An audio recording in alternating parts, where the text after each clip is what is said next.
Aqui me sinto em uma comunidade acolhedora, diversa e interessante.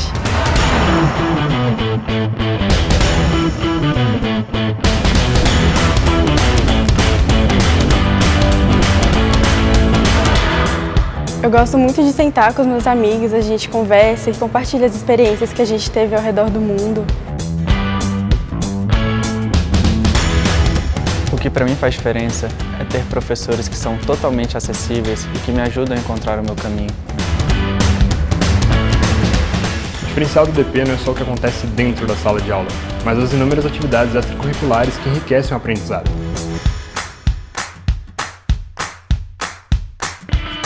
Aqui encontrei colegas que são inspiração, tanto pelo que pensam quanto pelo que fazem.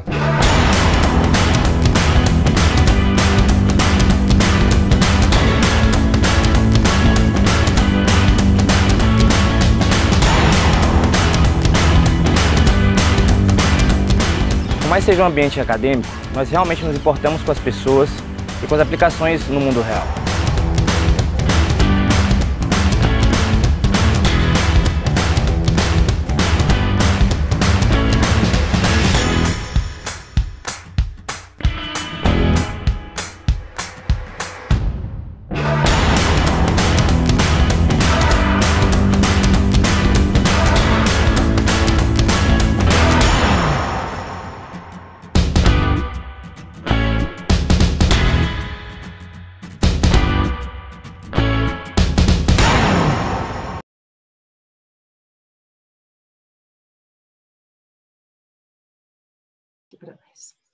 Nossa aula de hoje, terceira e última de Media Training, aula 3. Para lembrar, a gente sempre faz isso, na aula passada a gente viu um pouco de processamento da informação no nosso cérebro e a velocidade do processamento diferente para alguns sentidos e para cognição, então a gente está prestando atenção em alguma coisa que alguém está falando, mas na medida em que eu tenho uma imagem ou um som que atravessam essa informação, meu cérebro vai priorizar processar aquela informação do que a outra, e é por isso que aquela imagem que está acontecendo atrás, aquele ruído repentino, tiram a gente do conteúdo que está sendo dito. E até aquele feijão no dente da pessoa também faz isso. Ruídos de comunicação, então nós falamos um pouco sobre o que são esses ruídos de comunicação, entre eles esses exemplos aqui que eu dei. Falamos sobre comunicação não verbal, comunicação visual, comunicação auditiva, a força de alguns desses elementos e caímos matando nas dicas práticas de roupa, de posicionamento, de voz, de aquecimento, enfim. E nesse contexto aí, a gente chegou no finalzinho falando assim que criação de imagens no nosso discurso é especialmente potente. E mais potente ainda quando a pessoa não tem imagem nenhuma, quando ela não está vendo nada. Então, quando eu estou aqui falando para a rádio e a pessoa não está vendo nada, ela está dentro do carro dirigindo, quando eu crio uma imagem, quando eu ilustro o que eu estou trazendo, eu torno aquela comunicação muito mais efetiva. E isso é o que está por trás, por exemplo, dos personagens nas matérias de televisão. Na hora que eu saio do grande e vou para o micro, eu vou para aquele micro para gerar uma imagem. Mas a gente pode gerar imagem o tempo inteiro com a nossa fala. Então, eu vou dar um exemplo aqui. Eu posso falar numa minha frase síntese, dizer assim, olha, eu estou passando muita necessidade, eu estou muito apertada financeiramente, estou num momento muito difícil da minha vida. Essa imagem, essa fala já é impactante, estou falando coisas impactantes, mas seguramente vai ser muito mais marcante para alguém se eu usar uma imagem que ilustre. Quanto mais curiosa, mais forte. Então, nossa, eu estou tão apertado de dinheiro que quando eu consigo comprar mortadela para colocar no pão, eu já me sinto comendo um banquete. Nessa hora, eu deixei que você, meu interlocutor, visualizasse o tão apertada de dinheiro eu estou. Caraca, eu estou sem dinheiro para comprar a mortadela que está no pão. Então, continuando aqui, a gente chegou, então, no poder da frase síntese. Isso tudo a gente viu muito por alto na vez passada, que a frase síntese é aquela frase que, se eu estou me preparando para dar uma entrevista, seja num momento muito favorável, seja porque eu estou numa dificuldade muito grande, eu tenho um recado claro para dar. E, idealmente, essa frase síntese do que eu quero falar, quanto mais impactante, melhor, porque é ela que, no caso das mídias que trabalham com tempo, rádio e televisão, é ela que vai ser a prioridade, se ela for uma boa frase. A gente deu esse exemplo aí do Tiririca, pior que tá, não fica. Muita gente votou no Tiririca, as pessoas votaram na frase, no recado. Elas nem se importavam com o que o Tiririca ia fazer ou não na Câmara dos Deputados, representando o Estado de São Paulo. Mas elas pensavam, olha, quando eu ponho o meu voto ali, eu estou dizendo que pior do que tá, não fica. E vamos lembrar que o Tiririca, salvo engano, foi o deputado mais votado daquele ano com essa frase, né? Então, voltando para a nossa frase síntese, para ela ser síntese, para eu sintetizar alguma coisa, eu tenho que ter muito claro o que eu quero dizer e para quem eu quero dizer. E aí a gente vai voltar lá naquelas nossas conversas iniciais, bom, se eu tenho um recado, que recado é esse? Para quem é esse recado? E como eu falo isso de uma forma interessante? Na dúvida, coloquei aqui, o jeito mais simples vai ser sempre o melhor jeito. O mais simples não é o mais chulo, mas aquilo que é simples, em geral, ele tende a ser transversal. Ele vai falar com um cara muito top, como ele vai falar com um cara que não tenha muito conhecimento técnico sobre isso. E o oposto é bem complicado. Quando eu entro no hermetismo, quando eu falo uma coisa muito segmentada, eu perco o interesse, inclusive, do cara do segmento. E aí eu trouxe aqui que era uma atividade que, se desse tempo, a gente ia fazer juntos, mas eu trouxe o seguinte desafio. Eu falei, desafio projeto sobre universidades. Eu falei, vamos criar a seguinte situação. Você é um deputado ou deputada, e na Câmara dos Deputados, então, alguém apresentou um projeto para acabar com a gratuidade da Universidade Federal para quem estudou em escola particular, fazendo uma proporção da pessoa que ela pagou na escola particular, que ela passa, então, a pagar na universidade para ajudar o sistema universitário brasileiro. E aí convidei vocês eu vou entrevistar vocês, ou alguns de vocês, ou quem for, e cada um vai ter pensado uma frase síntese, favorável ou contrário. Então, vou parar de compartilhar aqui, para voltar a olhar para vocês e ver aí quem que está com a câmerazinha aberta e pensou nessa frase síntese para a gente trabalhar. Alguém? Fernando, favorável ou contrário? Uma frase favorável. Favorável. Alguém contrário? Camila, contrária. Então, agora nós vamos brincar de entrevista. Já lembrando que a gente falou ontem sobre para onde olhar, como a gente falou ontem sobre para onde olhar quando eu estou dando a entrevista. Quando eu estou dando a entrevista e eu estou dando entrevista no estúdio ou presencialmente do lado de um repórter, eu vou falar, ele está falando aqui, eu vou olhar para ele, começar a resposta, olhar para a câmera em algum momento, me dirigir a ele enquanto ele olha, né? Enquanto ele fala, e esse é o jogo.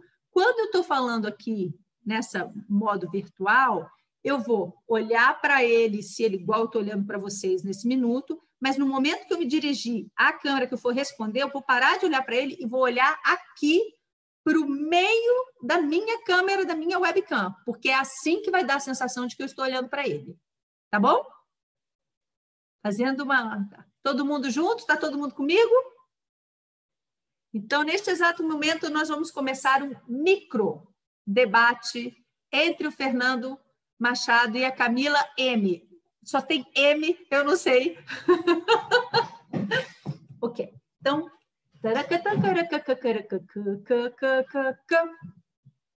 boa noite. Nesse programa, a gente conversa agora com dois deputados que representam posições divergentes sobre o projeto em discussão na casa. O projeto acaba com a gratuidade da Universidade Federal para alunos egressos da escola particular. A mensalidade vai ficar proporcional ao que o aluno já pagava na escola. A gente fala agora com o Fernando Machado. Fernando, muito obrigada por conversar com a gente, por dar esse espaço aqui na sua agenda. por que o senhor é favorável, deputado, a esse projeto. Boa noite. Bom, primeiramente, nós vivemos num país com uma desigualdade muito grande, então não é justo que as pessoas que se dê um tratamento igualitário às pessoas com tanta desigualdade presente. Então, quem pode mais, paga mais. É a maneira que nós encontramos de que todos tenham acesso à educação. Então, estamos usando essa frase: combata a desigualdade, reconheça o privilégio. Muito obrigada. A gente passa agora a Camila Martins. A deputada Camila Martins é defensora desse projeto. Camila, ou ao contrário, né? Oposição ao projeto. Boa noite. Esse novo projeto de lei que prevê que as universidades públicas sejam pagas por alunos que estudaram em escolas particulares ignora a condição real, a condição social da família do aluno, que muitas vezes teve uma ajuda da família, além dos pais, para cursar apenas 1 ano numa escola particular ou num cursinho para conseguir aquela vaga na universidade particular. Então, essas famílias acabariam sendo punidas. Isso não é a solução para que os nossos estudantes tenham acesso às universidades públicas. Muito obrigada a participação dos dois. Agora já falando a professora. E eu queria saber se mais alguém pensou alguma frase que quer compartilhar aqui, antes da gente trazer as frases dos nossos colegas. Alguém? Passar aqui. Não, está todo mundo fechado. Alguém por aí quer opinar? Então, vou rapidamente comentar as frases dos nossos colegas. São ótimos argumentos. Ambos trouxeram o argumento principal de cada lado. De um lado, o argumento de que, puxa, é uma questão de justiça social, quem pode paga. No outro, poxa, eu estou aqui punindo sem saber a condição por trás de cada família. Perceba que se a gente tivesse usado imagens, seria um pouco mais potente. Então, assim, se eu tivesse colocado uma imagem, vamos pensar, dessa injustiça, olha, porque agora tem muito aluno pobre, assim, o dinheiro que ia para o aluno pobre está ajudando o rico a ir para a Disney no final de semana, em vez de pagar a universidade, por exemplo. Na hora que eu faço isso, eu pego aquele mesmo conceito e está com uma imagem, associo uma imagem a isso. E isso é muito eficiente. Vocês concordam? Que quando a gente mete uma imagem, o negócio fica... A pessoa visualiza o que você está falando, e quando ela visualiza, ela empatiza mais? Ou a recíproca é verdadeira? A Camila falou da injustiça, não conhecemos a condição dos pais. Ela até poderia explicar isso, ambos explicaram muito bem, tá? Ótimos entrevistados. Mas poderiam explicar de uma forma mais impactante. Ah, tá, agora nós vamos punir o esforço. Que bom, vamos começar a dar bolsa, então, para o cara que saiu pior, em vez de dar o primeiro lugar. Pronto, você criou uma imagem para aquele negócio. Você imaginou que o cara que foi em último lugar está sendo premiado. Então, esse tipo, mesmo que essas associações não sejam necessariamente verdadeiras, o ideal é que elas sejam, a ideia de uma associação com imagem... Agora eu vou voltar lá e eu peguei algumas frases de políticos ou figuras públicas que usam isso muito para você ver como que isso acontece com a figura da imagem, que eu tenho certeza que vocês vão gostar. Voltando, share screen aqui, segue o baile. Olha lá, ministro Luiz Roberto Barroso, que é um fabricador de manchetes ou de comentários em notas. Os comentários dele, olha como ele usa imagens. Prender miúdos e proteger graúdos é a tradição brasileira que nós fazemos força para superar. Então, ele gerou uma imagem de prendendo pequenos, soltando grandes. Você visualizou isso. Alguns ministros mostram mais raiva de procuradores e juízes que estão fazendo um bom trabalho do que de criminosos que saquearam o país. Essa tem pouca, ou uma imagem menos forte do que as outras, mas, igualmente, ele fala de um jeito que você logo vê essa oposição. Olha essa outra como tem uma imagem super forte. É muito mais fácil prender um menino com 100 gramas de maconha do que um agente público que desviou milhões. Interessante, né? Ele poderia estar dizendo essa frase de uma forma teórica e conceitual. Ele poderia estar dizendo assim, olha, no Brasil é muito mais difícil a impunidade nas castas superiores, em nome da jurisprudência, tem demonstrado, mas ele pega um exemplo, você visualizou agora um menino com 100 gramas de maconha. E olha a outra, essa é ótima, no Supremo você tem gabinete distribuindo senha para soltar corrupto. Gente, essa frase é sensacional, porque você acabou, em vez dele falar assim, nossa, tem muito ministro dando habeas corpus, que já é uma coisa forte, quando ele fala, tem ministro dando senha para soltar corrupto, ele gerou na gente essa imagem de uma senha sendo distribuída para os corruptos lá na fila, né? Ou pelo menos isso fica muito potente. Outros que usaram frases, é uma das frases mais conhecidas do Papa Francisco, Deus dá as batalhas mais difíceis aos seus melhores soldados. Bonito, né? É uma forma inspiradora de colocar que se você está enfrentando uma batalha, possivelmente você é um soldado enfrentando essa batalha e que Deus te presenteou com isso. Ou essa frase, eu pus aqui justamente porque ela é foi super batida nessas eleições, mas que o Witzel usou isso durante, agora, nesse embate com o presidente Bolsonaro, o ex-governador Witzel, fala, não tenho bandido de estimação, ao mesmo tempo que era uma provocação ao presidente, né, por causa das acusações a um de seus filhos. Por outro lado, ele gerou uma imagem em você imediatamente. E uma frase clássica do ex-presidente Lula, que ficou muito boa, na minha opinião, do ponto de vista de media training, quando houve a crise de 2008, né, fortíssima, ele falou, lá a crise é um tsunami, aqui ela vai chegar uma marolinha, não vai dar nem para esquiar. Nesse minuto, e se ele, em vez de dizer não se preocupem, uma frase teórica deste tamanho, ele criou uma imagem para o que ele estava dizendo. Então, dito isso, agora que a gente meio que olhou para essas frases, Karen, como é que estamos aí? Muitos comentários ou posso seguir adiante? Não, acho que depois da última aula que choveu comentários, agora está todo mundo mais tímido, tá tranquilo aqui. Nada. Então vamos em frente. Cada frase ou pensamento síntese tem um conceito, né? Então, o mais importante desse pensamento síntese é a gente pensar no conceito do que a gente quer vender. A gente fez esse exercício com as universidades, a gente treinou isso, você vê que os conceitos estavam claríssimos, tanto da Camila quanto do Fernando. E esses conceitos prioritários também estavam bem hierarquizados, eles colocaram questões que, dentro daquela nossa equação midiática, são questões importantes desse caso. Mas cada frase ou pensamento síntese tem um conceito, quer dizer que se eu tiver uma entrevista maior, eu posso estar pronta para mais de um conceito que eu quero vender. Então, é muito importante a preparação da entrevista para eu pensar alguns conceitos, né? Então, eu pus aqui, isso aqui não é uma matemática, gente, mas quando você estiver assim, no corredor para dar uma entrevista, ou a pessoa que você assessora, se é aquela no microfone assim, ó, se a pessoa está te apontando um microfone para fazer uma matéria sobre isso, concentra num conceito. É o que você tem a dizer. E você vai, o tempo inteiro, você fala esse conceito.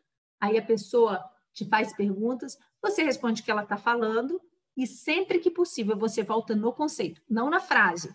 A frase você já usou, mas o conceito você enfatiza, você reforça, você usa os seus exemplos e responde as perguntas dela para trazer o seu conceito, tá?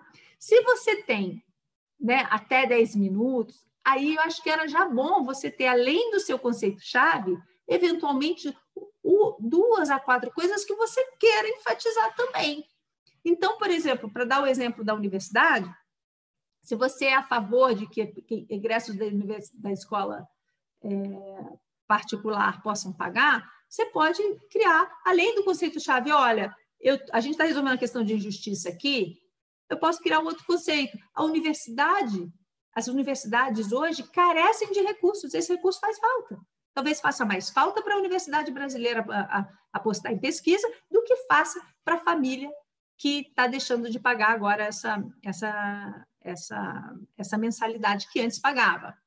Aí você pode trabalhar mais um conceito. Olha, eu quero falar que a universidade precisa desse recurso, eu quero falar que é uma questão de justiça, eu quero falar, por exemplo, que outras questões podem ser minimizadas no caminho. Olha, eu quero enfatizar aqui que eu não sou favorável que todos paguem igual. Existem escolas com diferentes preços, existem realidades com diferentes preços. Então, a gente vai precisar sistematizar isso. Se eu tiver claro, e aí eu volto na dúvida, aí só para passar esse slide aqui, em 20 minutos é uma entrevista longa, aí você capricha nos seus conceitos, muitos. E aí, caprichar nesses conceitos, além de ter o conceito-chave, a gente está voltando para o 5W2H. Se você tiver que dar uma entrevista grande, além de você ter aquele conceito que você quer vender, então, nesse caso, a gente viu assim, olha, no caso da Camila, isso é um projeto equivocado, porque trata de forma igual realidades diferentes, nem todo aluno da escola particular é igual. E você tem, se é que eu entendi bem, né, Camila? Acho que é esse o principal conceito que você estava vendendo, e você tem o principal conceito que o Fernando estava vendendo, que é, olha, isso é uma tremenda, a gente está consertando num país de extremas desigualdades, a gente está consertando consertando injustiças. Posto isso, o resto é uma hierarquia desse 5W2H. É o que, quem, quando, onde, por quê, como e quanto. É claro que eu pus nessa ordem, mas não necessariamente. Mas quando eu for para a minha entrevista, eu vou pegar desses 7 perguntas, aquelas que eu considero prioritárias, para responder para a sociedade, dentro desse conceito que nós já entendemos do que é o jornalismo, e vou ter eles bem fresquinhos na minha cabeça. E o que eu considerar conceito-chave, se a minha entrevista é longa, eu vou enfatizar, eu vou priorizar dizer aquilo ali.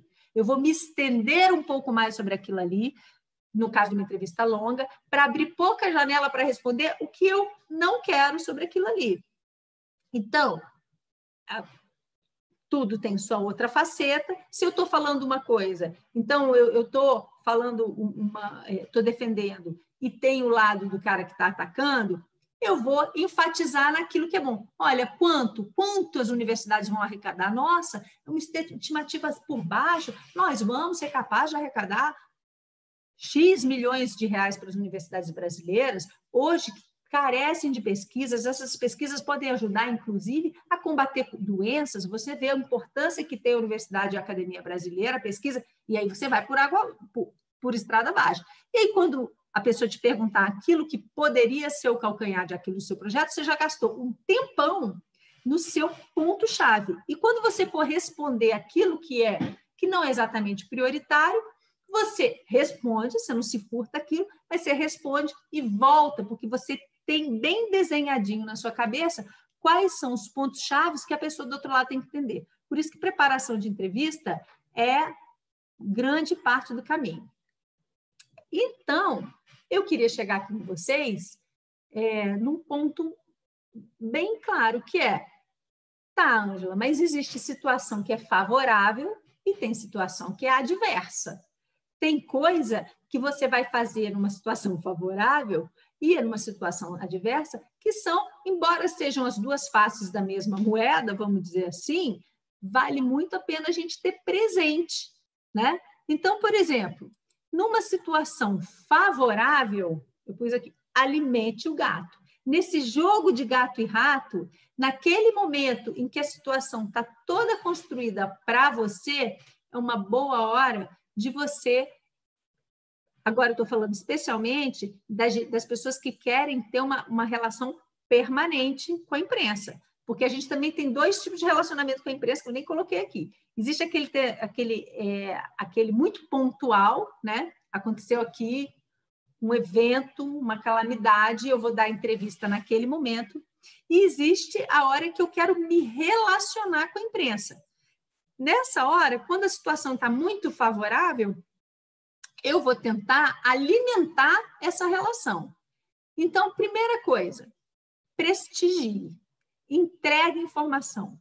Assim que você receber uma informação, que obviamente não for antiética nem confidencial, e você puder oferecer à imprensa, escolha aquele comentário, iPhone de Flávia raised hand.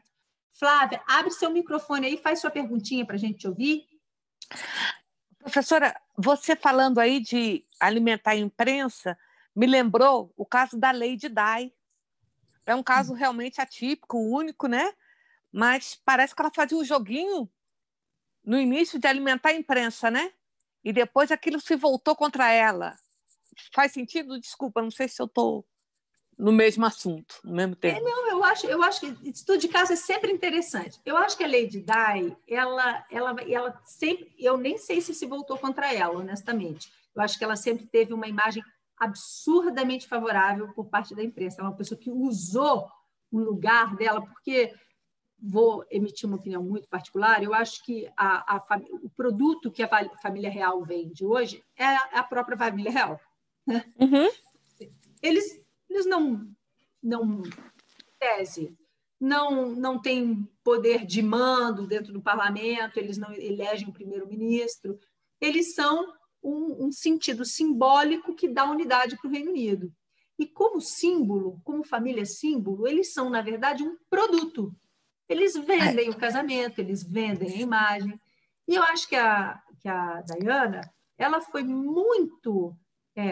um monte de fatores, né? Tem até agora minissérie na televisão, eu e meu marido estavam vendo, não sei se vocês estão vendo, no Netflix, né?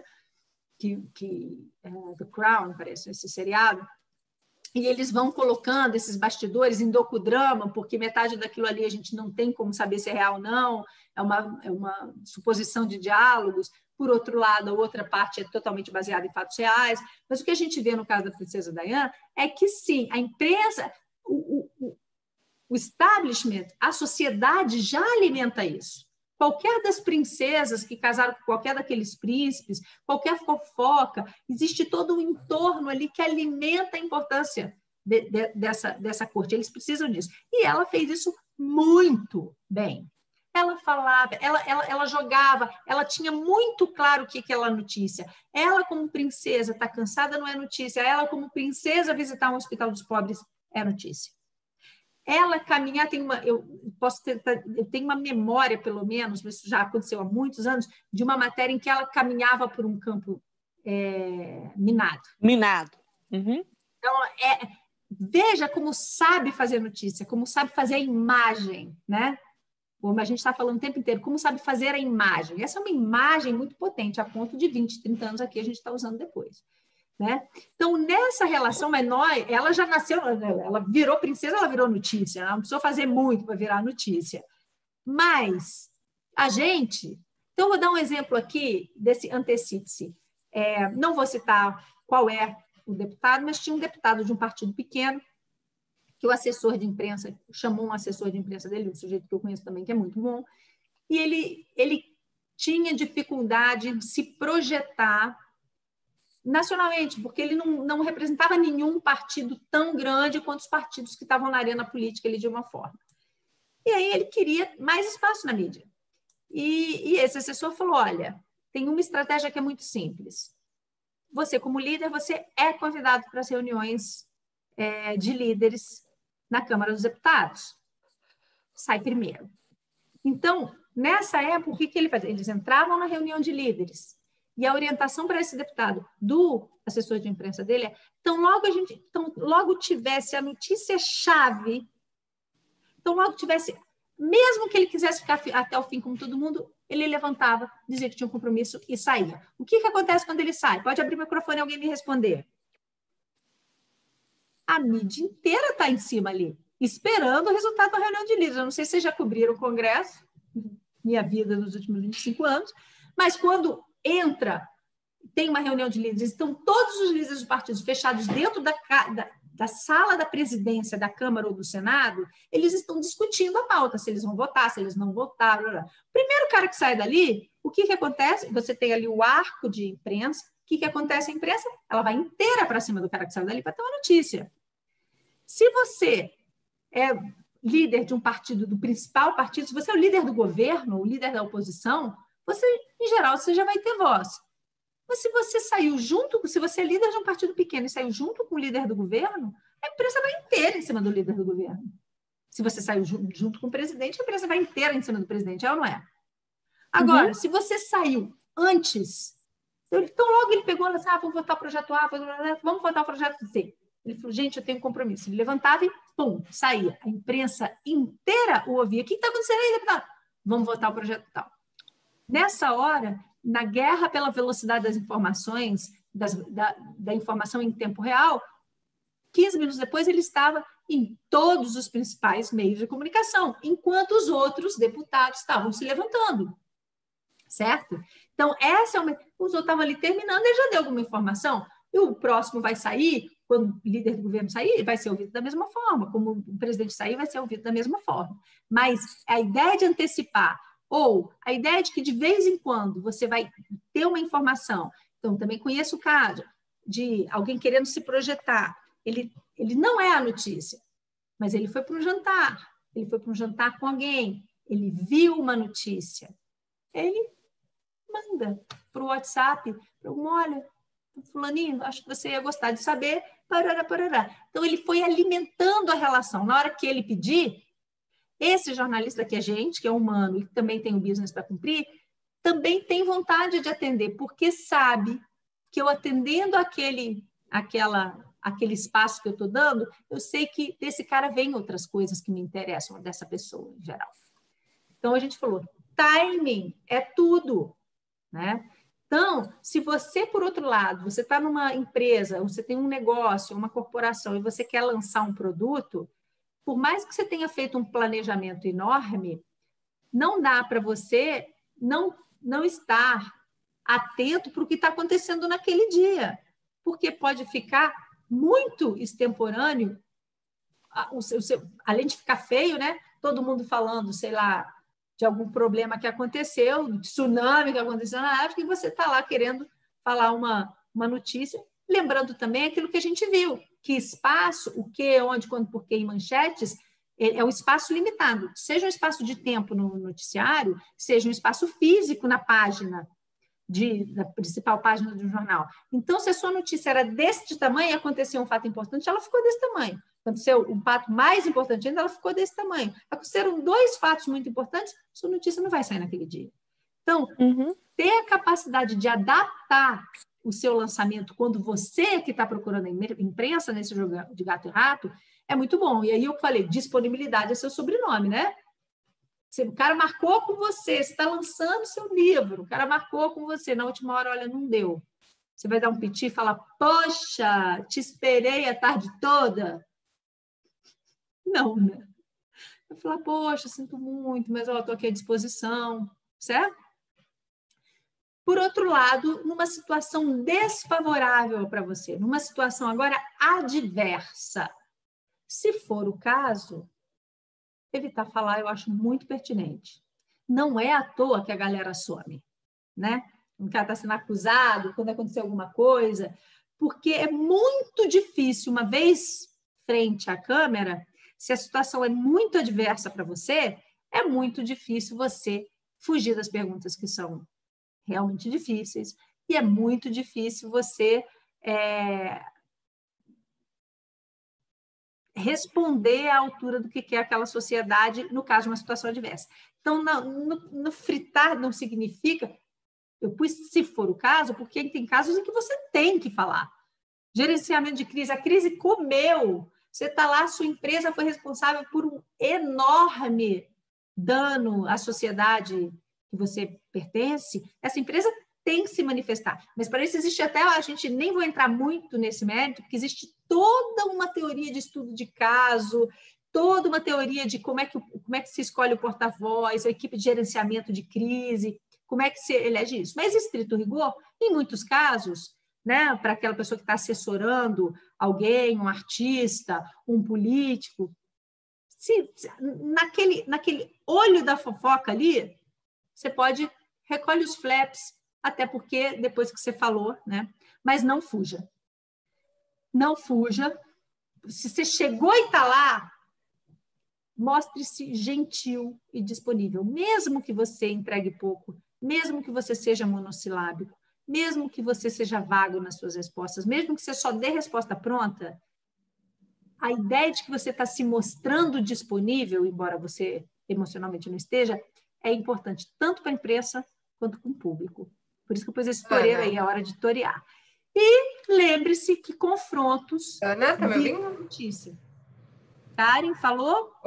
Isso, só aproveitando que você estava falando a parte de se posicionar, a Ariadne tinha mandado aqui uma pergunta, e eu acho que se enquadra aí nessa parte que você está falando, talvez você queira comentar agora, que ela perguntou o que você comentaria sobre o posicionamento do Carrefour no caso do assassinato do João Alberto. Então, é isso, não tinha imprensa favorável neste momento, mas o que fazer nesse momento? Então, no caso do Carrefour, eu acho que tem que falar, tem que se posicionar. A gente vai chegar nisso aí bem redução, mas eu tenho um quarteto fantástico que eu acho que nesse tipo de situação tem que entrar. Vou chegar mais para frente nele aí para não dar spoiler, tá? Mas ótima colocação, porque eu vou trazer isso aí. Ângela. Oi. Oi, boa noite. Antes que você avance mais, deixa eu tirar uma dúvida de algo que você falou um pouquinho lá atrás. Sobre cada frase do pensamento síntese ser um conceito, e a partir disso você você decide o conceito que você vai vender. E aí, nisso é certo dizer que nesse conceito eu vou vender ou uma ideia, ou um produto, ou um posicionamento. Na verdade, quando a gente destrincha em vários conceitos, no fundo você está vendendo uma coisa só. Isso aí é uma coisa meio filosófica, mas no final das contas, por último, na pior das hipóteses, você está vendendo você como produto. Eu sou um artista aqui, eu estou vendendo o meu disco, o meu livro, né? Sim. Eu estou vendendo isso. Eu vou destrinchar isso em um monte de conceitos. Eu sou um político, eu estou vendendo os meus projetos, a minha ideia. Em última análise, estou vendendo que eu mereço seu voto, né? Se a gente for sintetizar... Aliás, eu vou aproveitar e fazer uma propaganda. Tem um dos cursos que estão aqui no Open Class, que é de uma colega, amiga, querida, uma autoridade de opinião pública, que é a Ana Lúcia Novelli, e ela está fazendo um sobre mídia social para a instituição pública. Mas tem toda uma área só sobre essa criação, né, ai, meu Deus do céu, dos arquétipos, definição de arquétipo do seu personagem e como que você trabalha isso para a instituição. Mas lembrando falando disso para falar isso, porque está aí no Open Class e é de graça, gente. Como pode? Já está metade do curso andando, mas como dá para depois, dá para matricular e ver as aulas depois, quem tiver interesse pode falar isso. Mas voltando para o conceito-chave, quando você tiver o conceito, eles estão destrinchando a sua ideia principal, mas eles estão destrinchando em conceitos chaves que você quer colocar. Lembra o que, onde, quando, por quê, nanã? Você vai pegar quais daqueles são principais naquela piramidinha, lembra? Do mais importante para o menos importante. E, idealmente, no mais importante, para cada um desses conceitos, você vai criar uma imagem forte. Se não uma frase, uma imagem que conte aquele conceito ali, que ilustre o que você está dizendo. E aí, esses conceitos vão estar presentes na sua entrevista o tempo inteiro, quando é uma entrevista maior. Tá bom? Tá bom, obrigada. Nada. Voltando aqui, se tiver dúvida, vocês vão... Lembrando que eu falei assim, lembra que confronto vira notícia. Isso é necessariamente ruim, gente, sendo muito maquiavélica, nem sempre, né? Tem hora que o sujeito entrar em confronto, ele fez a notícia. Mas, via de regra, é bem complicado quando o confronto, inclusive, é contra um jornalista. Então, eu trouxe aqui, vou dar o play, num caso do Ciro Gomes, candidato, que ficou... que, a meu ver, deu um dano à imagem dele grande, porque vamos assistir. Nós precisamos assumir como federal essa tarefa. Roraima não tem riqueza suficiente para tal volume de pessoas migrantes.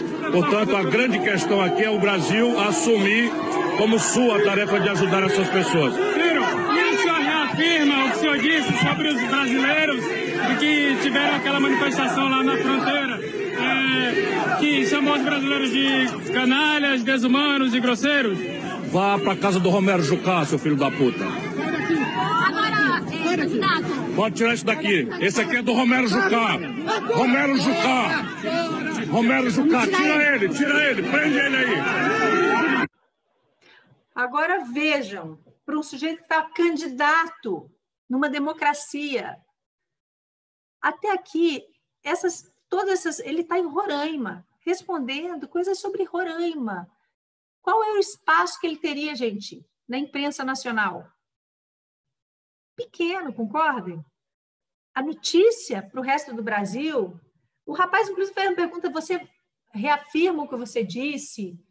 Os brasileiros são vagabundos, não sei o que. Se eu tivesse respondido, gente, você está me entendendo completamente equivocado e eu nunca disse isso, ficaria por isso mesmo. Ou, no máximo, lá em Roraima, alguém ficaria, olha, ele disse sim, olha, ele não disse ali. Mas quando ele agride, usa palavrão e, pior, ele manda tirar, olha, ele está no meio de gente gritando Ciro e ele fala, segura ele aí, prende ele aí. Ele praticamente ameaçou a segurança física daquele jornalista. Ele imediatamente virou notícia nacional. E, pior, marketing share. Na hora de lembrar o exemplo disso, que eu fui? Eu me lembro desse caso aqui. E se você colocar agride repórter, ele vai ser dos que aparecer. Vai aparecer logo de cara lá no Google. E o pior que, além de tudo, ele, nesse meio tempo, ele nem empurra, ele agride fisicamente o repórter. Péssimo, péssimo para ele. A outro exemplo que eu trouxe aqui, que eu acho super interessante, em geral, quando a pessoa faz treinamento, por exemplo, para porta-voz, é uma das coisas que eles sempre entendem você tem que entender a hora. Depois que você falou seus conceitos-chave, está na hora de você parar de falar. Tem uma hora que a gente para de falar e a gente só volta a repetir o conceito-chave. E aí eu vou mostrar esse vídeo aqui, que eu acho muito interessante, porque a gente só vê da hora que a jornalista está falando que ela já está ofendida com ele. Ele começa relativamente bem e ela segue. E ela joga o anzol e ela pesca porque ele sai completamente do sério enquanto eles estão filmando. Observem isso. Não quero te ofender jamais. Você é bonita. Você é bonita, por sinal. O senhor vai responder por isso. Criminalmente? Porque o senhor não pode chegar agredindo as pessoas, chamando você é uma idiota. Você é uma idiota. Você é uma ignorante. Você é uma ignorante. Você está querendo impor a tua verdade para cima de mim. Eu não estou querendo impor nada. PGR, vai entrar lá. Vai responder pelos seus olhos, porque a gente não pode ser agredido. Eu fui até elegante contigo. Você quis impor a tua verdade para mim e não foi utilizado. Com livros feitos pelo PT, o chancela do MEC. Eu te mostro livros aí do Zé de Seu Herói. Che Guevara, pô. Chegar ninguém. Sinto muito. O senhor não pode agredir as pessoas. Entra na justiça. Estou cagando para você. Cagando para você. Estou me lixando para você. Estou me lixando para você. Você não está me respeitando. Vai embora daqui, vai. Está atrapalhando os colegas aqui. A tua missão é atrapalhar os colegas. O senhor está fazendo barraco, o senhor não está percebendo. Você quer aparecer. Você vai ganhar um pouquinho. Você está onde? O senhor é que quer aparecer. O senhor é que quer aparecer. Então, o senhor vai responder pelo que o senhor está falando. Qual jornal? Rede TV. Rede TV? O senhor vai responder pelo que o senhor está falando. Olha, aprenda a fazer jornalismo, tá? Você já entrou na biblioteca? Você já entrou na biblioteca? Você já entrou na biblioteca aqui da Câmara? Você já desceu na biblioteca da Câmara? Então tem um analfabeto. A gente está trabalhando. Percebam que ele quando ela falou assim, olha, eu fiquei ofendida com o que o senhor falou, ele falou, você é bonita, ainda faz um comentário um pouco machista, né? Você é bonita, não estou aqui nada contra você, não. Mas aí ela alfineta, mas o senhor vai, eu vou fazer o senhor responder. Se ele tivesse respondido, faça, seria desse tamanho. Mas ela vai pilhando ele, e ele vai, e aí ele volta totalmente ao ataque, e nessa hora, se ele tivesse só percebido que já era hora de calar, essa notícia, você vê que esse é um vídeo que sequer mostra o que foi a agressão. Então, lembrem, falou teu conceito-chave, falou o que você está falando, respondeu as perguntas, retrai. Hora de calar, hora de falar o básico, hora vamos ver, olha, não sei ainda, aquelas frases. E timing é tudo. Da mesma forma que timing é tudo quando a gente quer aparecer, timing também é tudo quando a gente não quer aparecer. Então, usando aquele exemplo que eu dei do deputado, que, aliás, depois virou governador, hoje em dia tem uma projeção esse deputado, estava no primeiro mandato nessa época, depois cresceu bastante, mas dando exemplo do deputado que começou a se relacionar com a imprensa de uma forma diferente, porque ele saía primeiro. Se for o contrário, qual é a hora que eu tenho que sair? Qual é a hora que eu tenho que sair da reunião de líderes? Junto com o presidente, né? Se eu não quero falar, se o meu partido, hipoteticamente, se a minha empresa está ali, eu saio junto com o presidente, porque não tem 3 pessoas ali de cada veículo, tem uma. E ainda que possa ter um ou outro que correu ali, se eu saio junto, ninguém pode me acusar de estar me escondendo, eu só saí junto, todo mundo correu para lá, eu fui para o lado de cá, né? Então, a mesma coisa. Isso é muito comum, o momento de lançar alguma coisa, né? A gente sempre diz que você vê que projeto impopular de governos, ações impopulares de parlamentares, ações impopulares de empresa, em geral, são os momentos são escolhidos a dedo para terem pouca repercussão. E isso é possível a gente fazer, né? Deixa eu ver como é que eu estou com a minha hora aqui, porque, nossa, agradecer a pergunta como chance de esclarecer atenua a pancada. Para mim, essa é uma dica super simples. Mas na hora que você recebeu aquela pancada, em vez de você acusar você do Romero Jucá, tira esse homem daqui, se ele tivesse, ou qualquer pergunta muito adversa, se a pessoa responde assim, ai, que bom, quando ele elogia a pergunta porque ele deu uma chance de esclarecer, você joga, você cresce para cima, sabe aquele jogo do corpo? Você cresceu para cima do cara e disse, olha, isso não me põe menor. Ao contrário, você chama a empatia. Então, vamos simular lá. Olha, o senhor reafirma o que o senhor disse lá no critério, não sei o quê, na fronteira, que o senhor chamou o brasileiro. Eu fico muito feliz de estar perguntando isso, porque me dá uma chance enorme de esclarecer isso que saiu mal interpretado na mídia. Eu acho um povo brasileiro maravilhoso, eu estava me referindo a meia dúzia de gente descontrolada que fez isso. Olha, é muito bom você ter falado isso, porque me dá a chance de trazer à tona de novo esse tema que foi mal interpretado pela mídia, foi cortado, foi tirado de contexto e me chateou. Olha, que bom que você está perguntando sobre essa denúncia, porque me dá a chance de falar para a sociedade brasileira que eu sou o primeiro interessado em esclarecer. E é por isso que eu estou pedindo agilidade na justiça. Olha, que bom! Nossa, que muito boa pergunta que você está trazendo, sabe? É uma pergunta muito comum, as pessoas cometem mesmo esse erro, fulano. Eu vou te dizer que, na verdade, não é nada disso, para qualquer pergunta que é. Perceberam como o jogo vira? Como eu transformo a pergunta do cara em... Quando eu digo estou com chance de esclarecer, de cara, você que está ouvindo, já tem aquela sensação de que eu estou certo? Só de eu te dizer que que bom que você está trazendo isso, porque eu posso ajudar. Foi muito bom você falar isso, porque isso é um erro muito comum que as pessoas cometem. Essa é uma interpretação interessante que você está trazendo, porque, em geral, ela é muito usada para me atacar. Então, E aí, depois você traz seu contexto. Lembrando, ainda, seja num contexto ou no outro, da importância da linguagem coloquial. Então, um erro muito comum que a gente vê é que as pessoas, na hora que elas vão falar com a imprensa, elas se colocam inseguras em relação à forma como elas falam no cotidiano. E a forma como elas falam no cotidiano, usam outras expressões, tirando palavrões, né, gente, que ser coloquial não é ser chulo, mas tirando isso fora do contexto, as pessoas começam... Eu não sei se vocês já viram, é um tal de devido a que, aí eu vou, não sei o quê, e aí a pessoa se embola. Em vez dela falar assim, não, a gente fechou a pista aqui porque esses 2 buracos aqui estavam muito enormes, os carros estavam quebrando. Um policial federal no estado, ele fala assim, devido a que o volume de colisões, aí ele já se perdeu, ele não sabia de onde ele começou aquele devido, fica mal implicado e fica longo, né? E a outra coisa, que é bem importante, especialmente na situação adversa, é a gente ter muito cuidado com a mentira. Quer dizer que você não vai mentir? Gente, não. Mas, na medida do possível, não mente. Porque quando você for pego na mentira com a câmera na tua cara, isso aí é das poucas coisas que eu não sei nem como treinar uma pessoa para um negócio desse.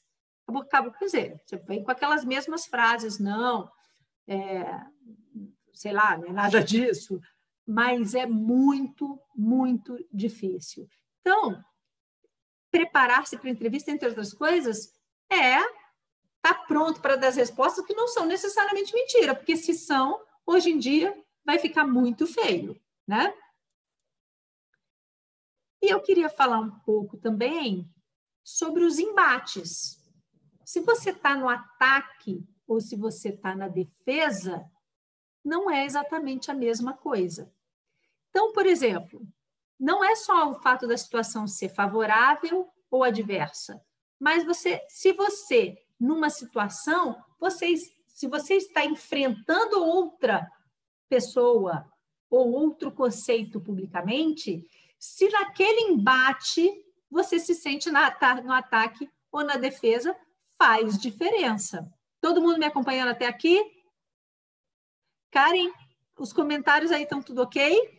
Sim, tem algumas perguntas, mas eu estou guardando para uma pausa aí. Quando você der uma pausa, eu te passo as perguntas. Antes de eu entrar nisso aqui, porque eu vou acabar entrando um pouco em emoção, me diz como é que estão aí. Pode ser. Quer que eu saia? Peraí. São muitas? Deixa eu dar um stop share aqui para eu olhar um pouquinho para vocês. Mandem lá. Ainda na parte da frase síntese, a Fabiola Souza perguntou que se ela, como assessora, como ela pode trabalhar isso com os assessorados dela? Seria o caso de montar pensamentos sínteses e passar para o porta-voz? Sem dúvida, sem dúvida. Inclusive sugerir frase. Gente, tem hora que você vê que a frase foi montada. Ontem, não sei se vocês viram que morreu aquele jogador de futebol italiano que foi responsável pela derrota do Brasil de 82, né? E aí vai todo mundo falando, olha, o cara, porque ele deu de 3-0 a Itália, desclassificou o Brasil em 82, seleção que tinha Zico, Sócrates, aquela seleção nossa dos sonhos e tal. E aí entra um falando do jogador, tem outro falando do jogador, e aí vem no final o Falcão falando do jogador, ele fala assim, poxa, em pensar que ele que já fez... tantos brasileiros já choraram por causa dele e agora nós estamos chorando por ele, porque o futebol perde. Olha que frase boa! Essa frase foi pensar, essa frase não sai assim não, gente. Entendeu? Então, você está assessorando o cara, é muito importante você ter uma frase-chave que seja parecida com o conceito que o cara quer vender, né? E depois você trazer mais de uma vez...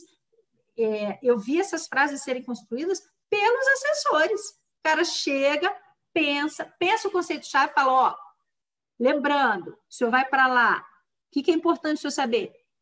O que é importante o senhor dizer? Que vão ser 10 milhões de reais de economia, que essa economia equivale a 10, meses de pagamento de escola dos professores. Repara como eu concretizei? Não é só 10, o senhor vai economizar o suficiente para o Estado pagar os professores durante o ano todo com o seu projeto. Então, você criou aquelas chaves, deu na mão do cara, para ele fica muito mais fácil como assessor. Tá? Quem que tinha perguntado isso? A Fabiola. Tá, Fabiola? Não estou te vendo. E aí ela também perguntou se numa entrevista, para causar mais impacto, vale mais a pena focar nessas frases de efeito, nos pensamentos sínteses, ou dar mais atenção aos dados? O que cativa mais a imprensa e o público, a população? Então, voltando para aquele nosso conceito de notícia, depende. Depende de que tudo é dado, né? Tudo é informação. A frase, ela vai ficar... se a sua notícia principal for quanto, por exemplo, né? Então, vamos dizer que quando a gente descobriu o que é imprensa, e a minha notícia principal é quanto, minha frase-chave tem que ter essa informação, né? Então, assim, como a gente falou assim, minha notícia é o governo, do estado X, gastou 4 milhões de reais com a festa da assessoria, eu sou oposição, uma festa da primeira-dama, eu sou oposição, se eu quero sentar a malha, eu vou fazer uma frase de efeito que inclui esse dado. E é um número. Então, eu vou chegar lá e vou falar, olha, meu Deus, 4 milhões de reais em champanhe da primeira-dama, dinheiro suficiente para construir 4 escolas, 10 escolas. A minha frase e o meu conceito estão ali, e as minhas imagens estão batendo nisso. Está fazendo sentido, gente? Tá fazendo. Ai, que bom, Fabíola. Ó, fiz até você abrir câmera. Mais alguma pergunta para a gente voltar lá para aquele outro lado? Algum comentário? Alguém queira trazer alguma observação? Tenha rolado aqui no chat, não. Tem a questão do Carrefour, mas você disse que vai trazer para frente, aí eu te lembro. Vou trazer daqui a pouco, nós já vamos chegar lá. Espera aí, share screen, voltando para o nosso negócio. Embates. Você está lá no ataque ou na defesa. Vamos ver. Quando você está num embate, quando você está enfrentando uma outra imagem publicamente, agora, isso é o bônus que tem a ver com os meus estudos do doutorado, eu adoro essa parte, que não tem exatamente a ver com a prática de jornalismo, mas isso aqui é um plus a mais, como diz o outro.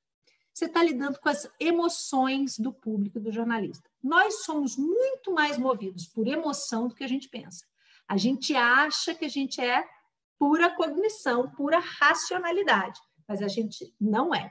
A gente pega a nossa informação... Ai, gente. Desculpa.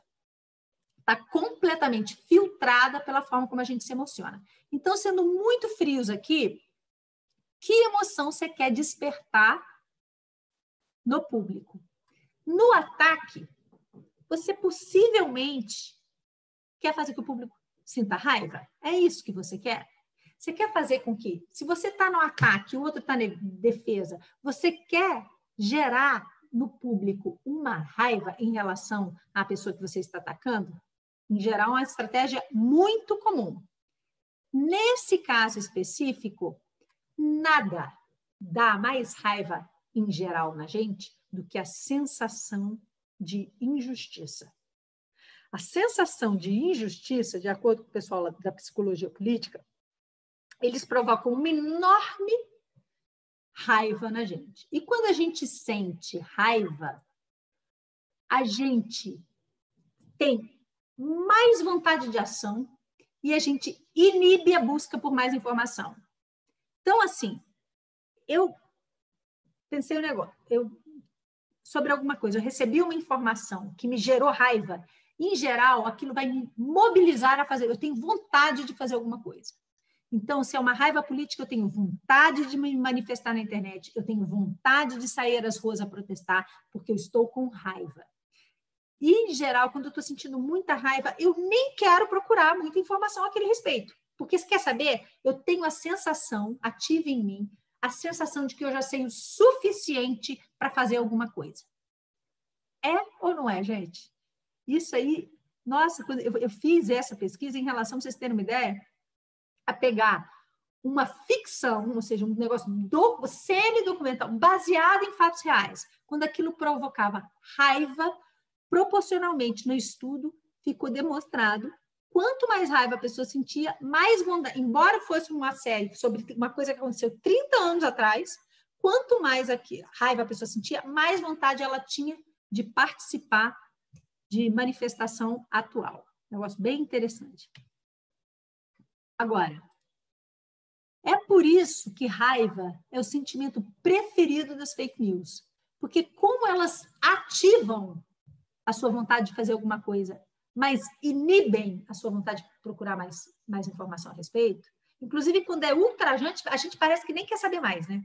A gente nem quer saber mais. Você vê aquele negócio que é tão já me conta não, me conta não. Você já vai lá para a internet, você vai lá para a rua e mete bronca. E aí, as fake news são muito dedicadas a essa informação. Por isso que, em geral, fake news é feito para provocar em você raiva. Mas, quando você, no seu discurso, está dando uma entrevista, a fragilidade, a vulnerabilidade, justamente porque é o sentido de injustiça, é muito mais potente do que a agressão, além de neutralizar o contra-ataque. Então, por exemplo, eu estou aqui numa posição de ataque. Eu vou me mostrar, eu estou atacando teoricamente. Trouxe até um caso para vocês, porque a gente trouxe esses exemplos lá pelo tanto. A gente falou lá do caso da Sari Corte Real, a gente falou eu trouxe aqui o caso da menina dos Nardoni, que foi jogada pela janela. Então, eu trouxe um desses casos para a gente ver. Por quê? Quem está no ataque nesse caso? É a mãe, você concorda? Então, a mãe do menino jogado pela janela, Gabriel, né? Essa mãe, no fundo, se deixar dela, e eu, no lugar dela, não acho que eu nem estaria errado, se ela esfolaria a pessoa do início ao fim. Quando ela dá entrevista e ela demonstra raiva e agressão, olha, eu por me matava essa Sara Cordial, safada, jogava ela do mesmo andar que caiu meu filho. Se ela falar isso, ela gera muito menos raiva na gente do que se ela mostrar fragilidade. Além disso, quando eu mostro fragilidade, eu neutralizo o contra-ataque de quem está na defesa, entre aspas. Porque agora, se ela me atacar, além de tudo, eu estou frágil. E não tem nada mais frágil, mais covarde do que atacar alguém frágil. Então, eu duplico o sentido de injustiça em meu favor. Vocês estão entendendo? Vou trazer um exemplo aqui, ó. A gente falou. Essa entrevista da Ana Carolina deu no Fantástico, a mãe da menina jogada pela janela, tá? Aquele casal foi lá no mesmo Fantástico, fez aquela carinha de tal, uma coisa meio fake, a gente também não sacava ali, mas eles estavam tentando mostrar que não era tão bem assim. Então, essa menina, ela vai para o Fantástico. Observem, ela está falando de mensagem visual explícita, ela está com a camiseta com a cara da menina e o nome escrito no peito e segurando um ursinho de pelúcia que, obviamente, ou um bichinho de pelúcia que, obviamente, só pode ser da menina. Ela está ativando todos os nossos sentidos de empatia, visualmente. E quando ela... Eu quero que vocês percebam o sentimento de vocês. Eu falo. Depois a gente fala mais. Vamos lá ver. Isabela, como é que você está se sentindo hoje? Conta pra gente. Eu ando muito angustiada, os meus dias têm sido muito angustiantes. Eu acho que só Deus sabe de onde eu tenho tirado forças para conseguir continuar a minha vida, porque depois de uma tragédia dessa e de tudo que está acontecendo, a vontade que você tenha de se entregar junto, de que a sua vida acabou. Então, assim, pela minha filha, eu arrumo forças para continuar e conduzir minha vida por ela, porque eu estou aqui para lutar por ela. Qual foi o momento mais difícil até agora para você? O momento mais difícil foi depois desse mês que eu voltei a trabalhar. A minha volta do trabalho é muito difícil. Eu me sinto, acho que é a pior hora do dia para mim, porque eu sei que eu vou chegar em casa e ela não vai estar. Então, e as horas que eu vou dormir, e as horas que eu rezo, para Deus realmente me dar força para eu continuar, porque está sendo uma situação muito difícil para mim. O que você lembra? Assim, tem alguns momentos em que você para pensar na Isabela? A hora mais difícil é realmente o momento de eu voltar para casa, porque era quando eu saía para trabalhar, ela estava dormindo, e quando eu volto, era a hora que a gente tinha de brincar, A entrevista prossegue por aí, mas eu quero agora, por exemplo, até preparando essa entrevista, colocando ela aqui, eu já vi algumas vezes essa entrevista, e todas as vezes, eu sou mãe de uma menina também de 5 anos, todas as vezes me emociona. E todas as vezes em que essa emoção vem, em que você empatiza com ela, qual é o sentimento que você tem pelo opositor? Pô, uma enorme raiva.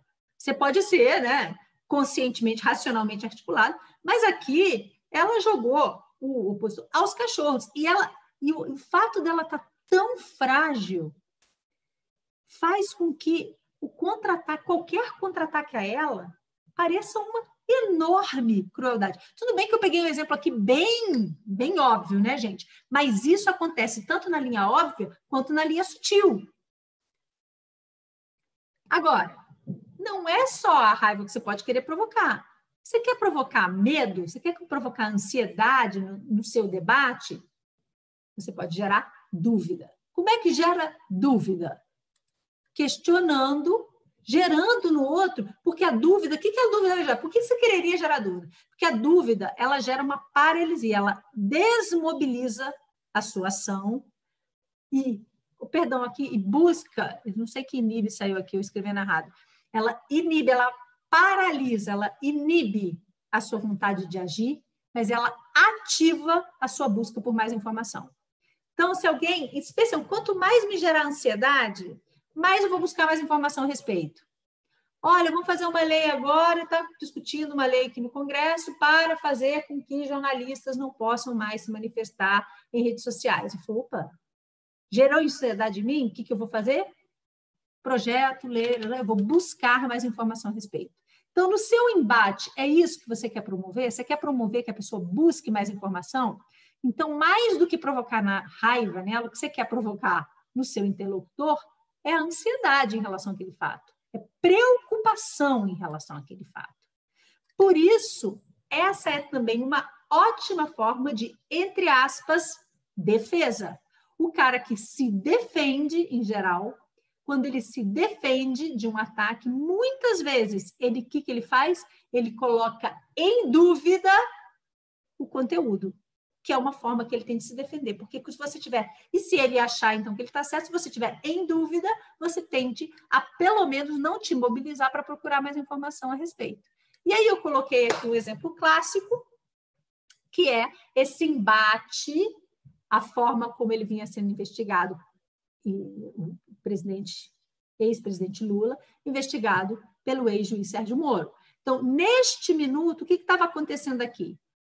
O Moro, né, sempre gentil, solícito, e muitas vezes no ataque, vazando parte de conversas que, em tese, são protegidas por justiça, em momentos decisivos, vazando para a imprensa, e no ataque, gentil, não é?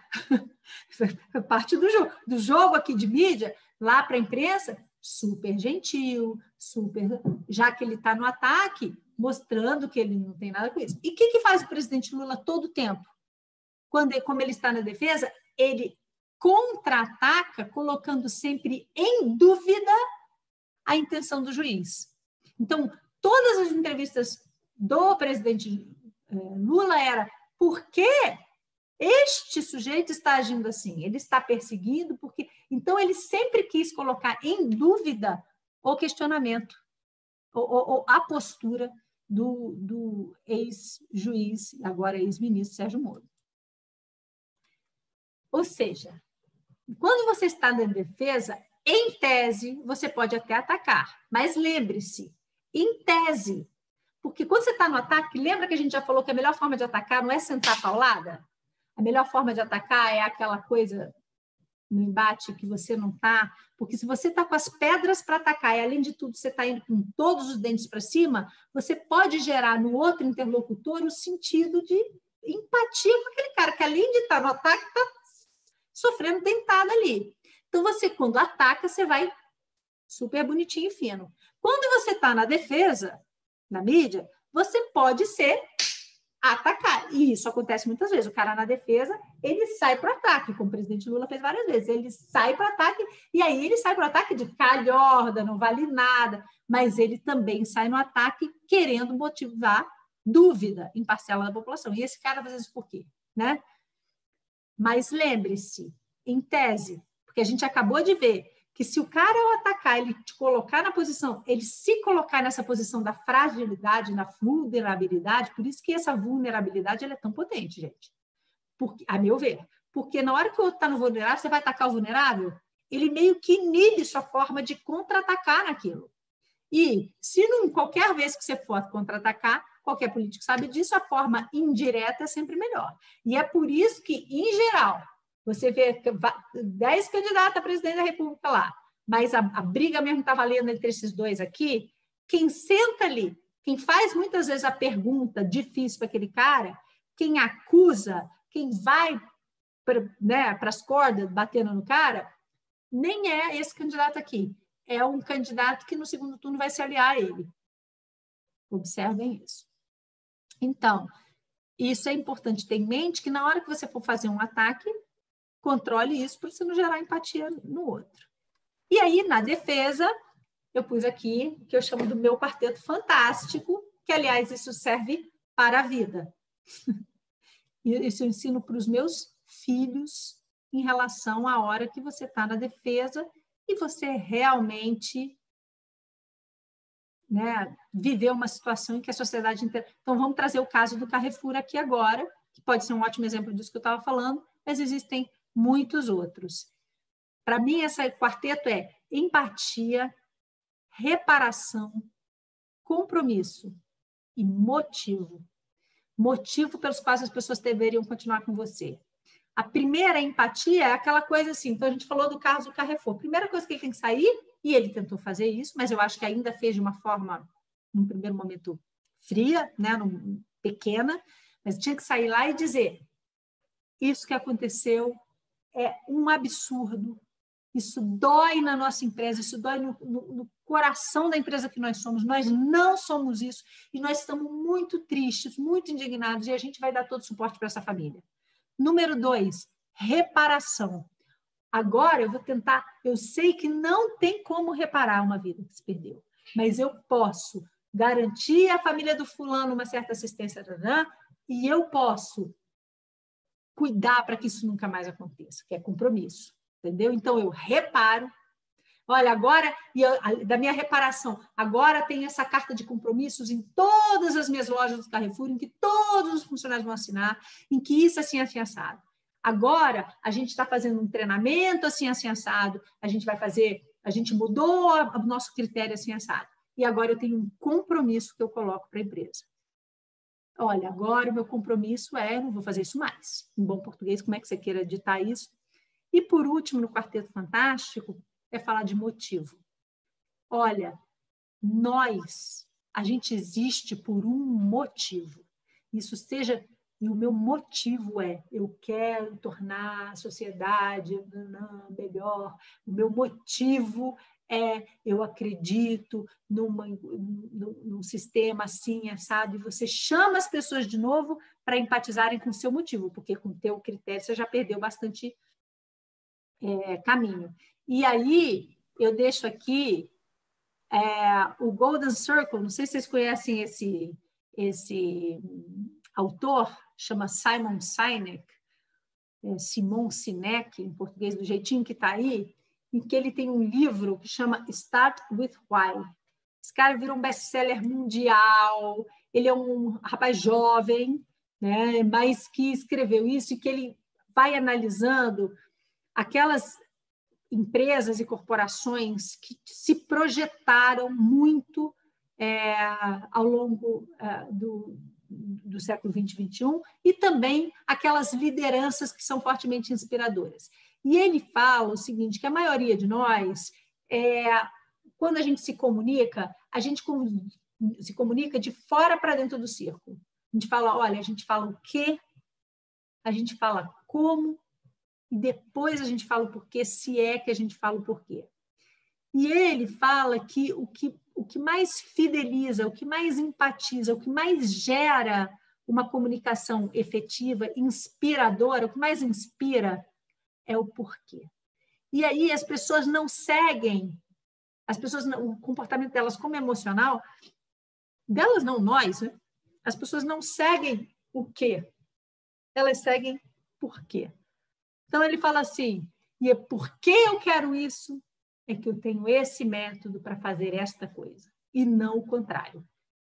Então, na hora que eu estou me comunicando, se eu consigo comunicar às pessoas um porquê que toque o coração das pessoas, eu seguramente estou fazendo uma comunicação melhor. E aí me fala das terceira do conjunto de emoções que eu estudei, que no meu estudo a gente chamou de um construto chamado entusiasmo, porque é muito difícil desagregar para estudar certas emoções. Tipo, se eu estou sentindo orgulho, se eu estou sentindo esperança, se eu estou sentindo alegria, o que eu estou sentindo aqui? Em geral, a gente chama isso tudo de entusiasmo. Eu ouço alguma coisa que me gera entusiasmo, eu estou com um misto de autoestima elevada, com vontade de trabalhar por aquilo.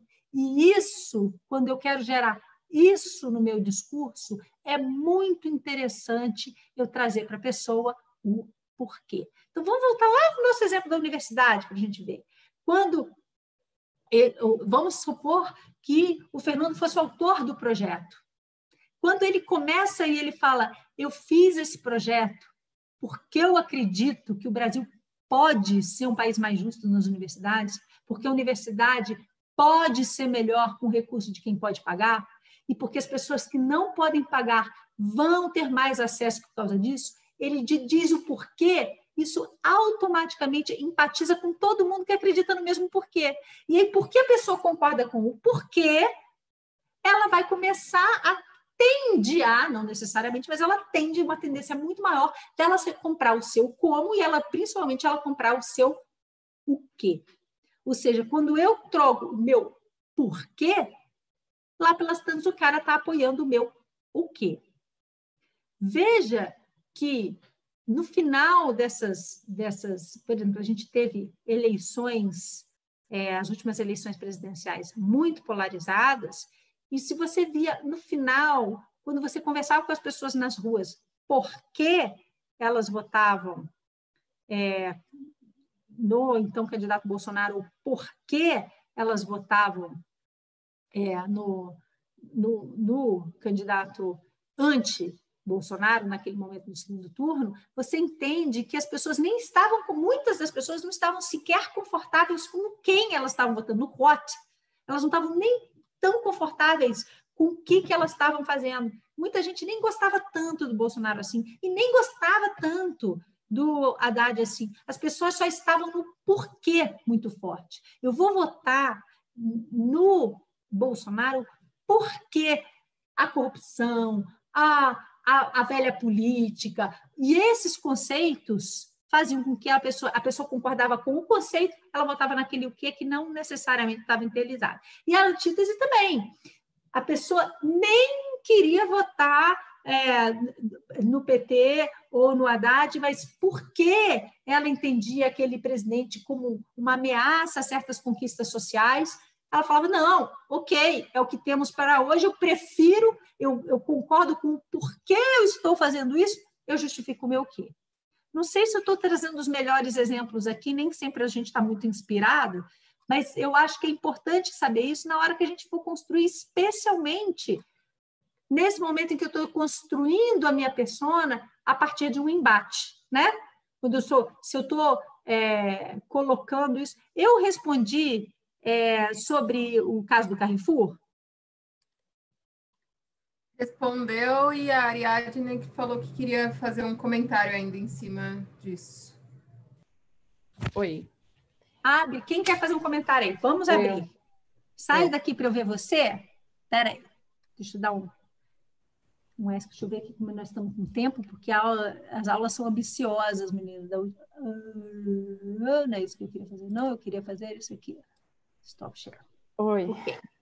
Oi, Ariadne. Oi, tudo bem? Era só uma observação sobre o Carrefour, né? Uma coisa curiosa que eu vi hoje é que em 11 anos eles praticaram 10 crimes de racismo, envolvendo racismo, né? Envolvendo intolerância contra a mulher. Então, no caso do que eu acho, né, assim, a minha opinião sobre o posicionamento, eles colocaram um homem branco para falar numa situação evidente que era, assim, para se dizer corriqueira dentro da companhia. Então, não era o primeiro caso de racismo, não era, né, e que chegou num extremo de um assassinato, mas a crise, muitas vezes, ela é anunciada, né? Se você olhar, se você faz um acompanhamento da marca, você consegue perceber que tem um ponto delicado ali, que ele precisa ser olhado, e que muitas vezes você pode tomar ações para que não chegue nesse ponto. que foi o que aconteceu. Não é que foi o primeiro caso. Em 11 anos, foram 10 casos, situações similares. As pessoas não chegaram a morrer, mas foram agredidas, né, por seguranças. Então, eles já tinham um histórico de problemas com essas empresas terceirizadas, né, de segurança. Enfim, então, era só isso que eu queria dizer, que muitas vezes é a famosa frase da tragédia anunciada, né? E que a gente falou daquele quarteto ali, repara que eles ficam muito, muito na superfície do que é uma sensação que você tem, mas esses casos, como eu te falei, vale, assim, é uma coisa 2.0 em relação ao que a gente está discutindo aqui, porque aí tem um monte de estratégia, de planejamento para gestão de crise, para apresentação, para escolha, mas no nosso relacionamento com a imprensa aqui, se a gente já está sabendo desses elementos, na hora do vamos ver, se você realmente pisou na jaca, se usar aqueles 4 elementos, você já tem uma chance muito maior de sair do outro lado com dignidade. Deixa eu voltar, então, aqui. Alguém mais alguma observação? Eu quero, Ângela. Eu quero fazer uma pergunta e uma observação. Pois não. Sobre o caso da Carrefour, acho que eles exploraram muito pouco a questão da empatia, né, nesse quarteto que você traz. E aí é um ponto que eu tenho debatido com outras colegas jornalistas, que é a importância de um profissional, da diversidade, né, em uma equipe, porque um assessor branco dificilmente ele vai ter o mesmo olhar do que um assessor negro em determinadas situações. Como eu trabalho com cultura, a gente fala muito sobre isso, né? Um artista negro, ele precisa ter um assessor negro na equipe dele, até para blindar ele de determinadas situações com a imprensa. E a minha pergunta é sobre o gerar dúvida. É para trazer o medo e a ansiedade ou um dos dois? E aí, se você tiver outros sentimentos para falar, tipo assim, fazer esse link, tal sentimento, se quiser gerar, traz tal coisa. Eu trouxe esses porque de toda da psicologia, pelo menos política, esses são os principais sentimentos são os que mais fortes, são estudados e ativos. Claro que tem outros que podem ser, mas em geral, quando a gente está falando de política, a gente está falando ou de entusiasmo, fulano, eu acredito, e aí a gente está falando de motivos, ou a gente está falando de raiva, ou a gente está falando desse medo / ansiedade, porque também, da mesma forma que a gente junta esses outros sentimentos de orgulho, esperança, tudo junto nesse sentimento que a gente chama de entusiasmo, nesse construto, a gente também junta medo e ansiedade, ou pelo menos boa parte dos estudos que, não só o que eu fiz, como os que eu encontrei a esse respeito, já está meio comum na academia fazer isso, porque esses dois juntos também é difícil desagregar, porque alguém que está se sentindo ansioso em relação ao tema, alguém vai dizer o mesmo tema em 2 pessoas, vai dizer em um, vai chamar, não, isso me gera uma certa ansiedade, outro vai dizer, isso me gera um certo medo, em alguns casos, medo e ansiedade, porque a ansiedade é uma sensação de que você não domina seu futuro, né? E o medo, de alguma forma, é uma consequência do fato de que você tem a sensação de que você não domina o seu futuro. Então, essas 2 coisas estão meio casadinhas. E eu só queria, antes da gente voltar lá para os nossos minutos finais, falar que isso que você está falando, para mim, é um conceito de vida. Eu acredito muito na importância de diversidade. Aliás, existe já pesquisa a dar com tudo que você quer imaginar. Isso não é um papo nem de feminista, nem de movimento negro. Onde você tem diversidade, tem mais lucro. Onde tem maior participação feminina, onde tem maior participação de grupos diversos de qualquer natureza, o olhar daquele board é um olhar mais inteiro. E quando a gente fala de um olhar mais inteiro, a capacidade de responder aos desafios de forma mais inteira fica inegável. Então, eu acho assim que sempre quando a gente puder trazer isso, então, tomei seu comentário como uma oportunidade de reafirmar isso. E se amanhã ou depois se você está no meio de uma equipe, ou gerenciando uma equipe, você ter alguém na sua equipe com capacidade de olhar, com a experiência, com a legitimidade de olhar para as questões raciais, desde a perspectiva de uma pessoa que é minoria nesse setor, das questões da mulher, desde a perspectiva da pessoa que vivencia isso, ou das deficiências da pessoa que vivencia isso, a tua equipe inteira ganha.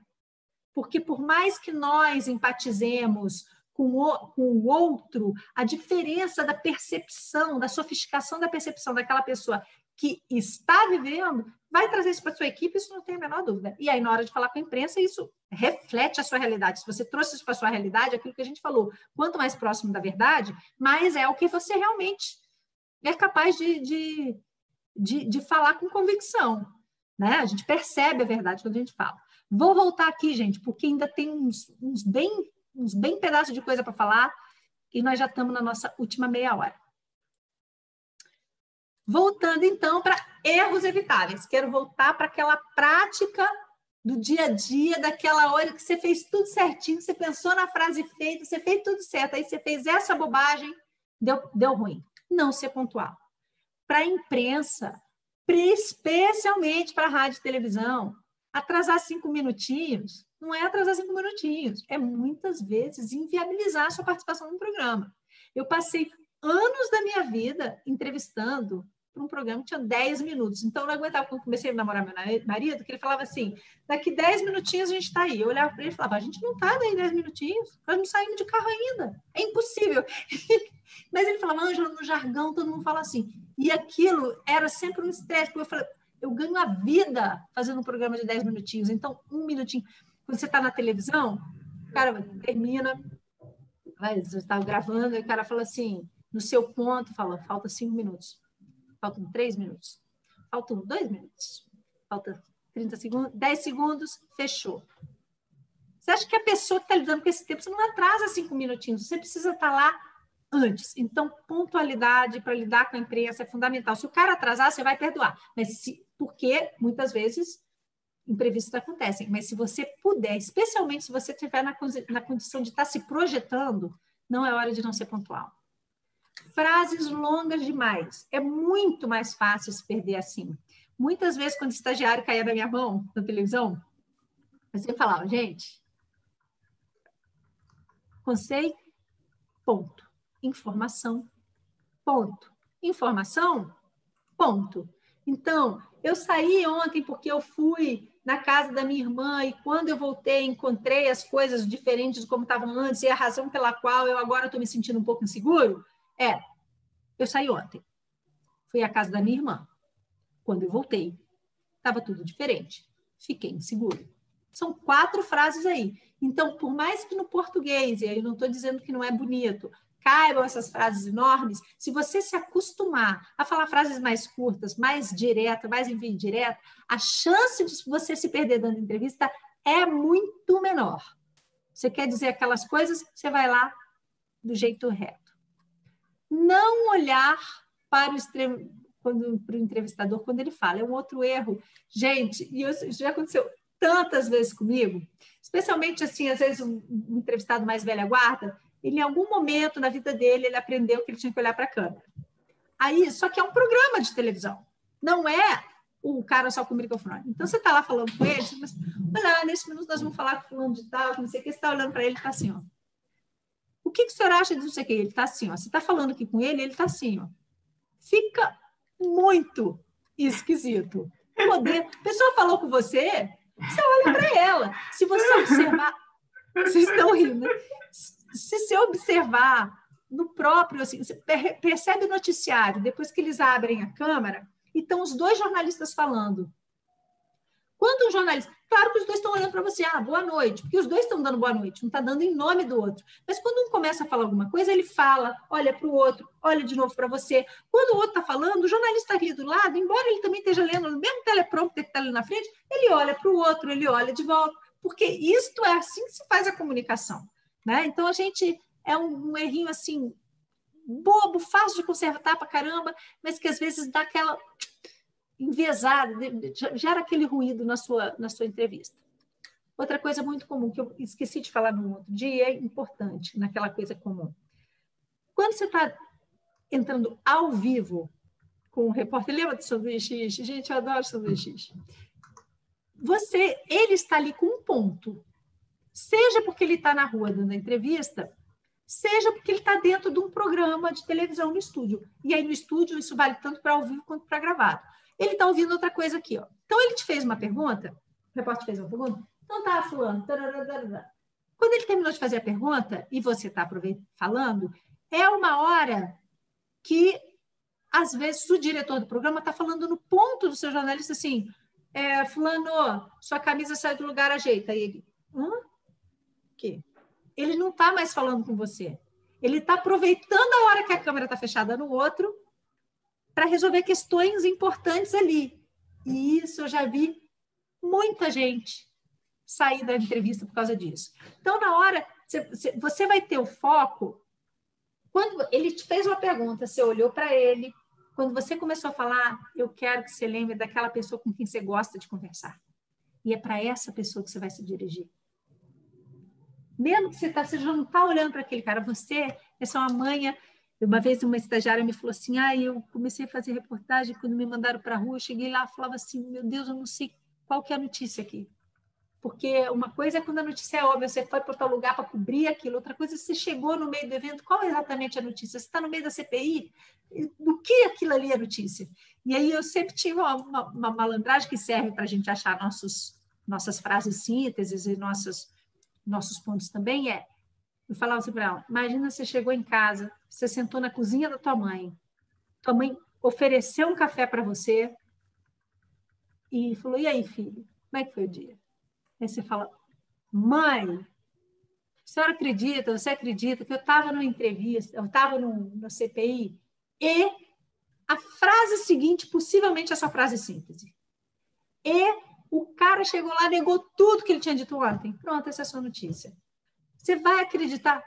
E aí, na hora que você estiver falando, no meio da comunicação, se você perceber que o jornalista saiu fora, começa a falar mentalmente, lá do outro lado, com a pessoa que você gosta de conversar.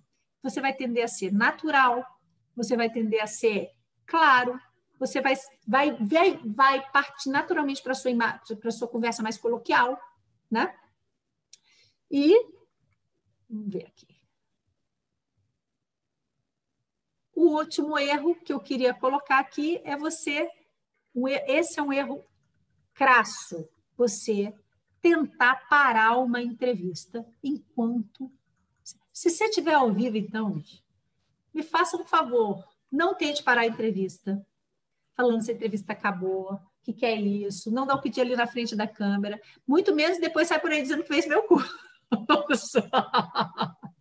Brincadeira. Você não vai tentar parar uma entrevista, porque na hora que a câmera ligou na tua frente, você já está no jogo, já não dá para parar o jogo agora. Você só vai comentar alguma coisa contra o jogo quando você sair dali. E leia-se, nem pus aqui, no minuto que você colocou o seu microfone aqui, lembra em caso recupero, você já está em on. E você só estará em off no minuto que você tirou o seu microfone daqui e você se levantou dali. Aquilo de terminar a entrevista e sair falando, porque às vezes o cara fala assim, muito obrigada, até a próxima. Aí o cara, ai, graças a Deus, Nossa Senhora, isso aqui estava horrível, o negócio está no ar. Porque tem delay. Também já vi acontecer mais de uma vez.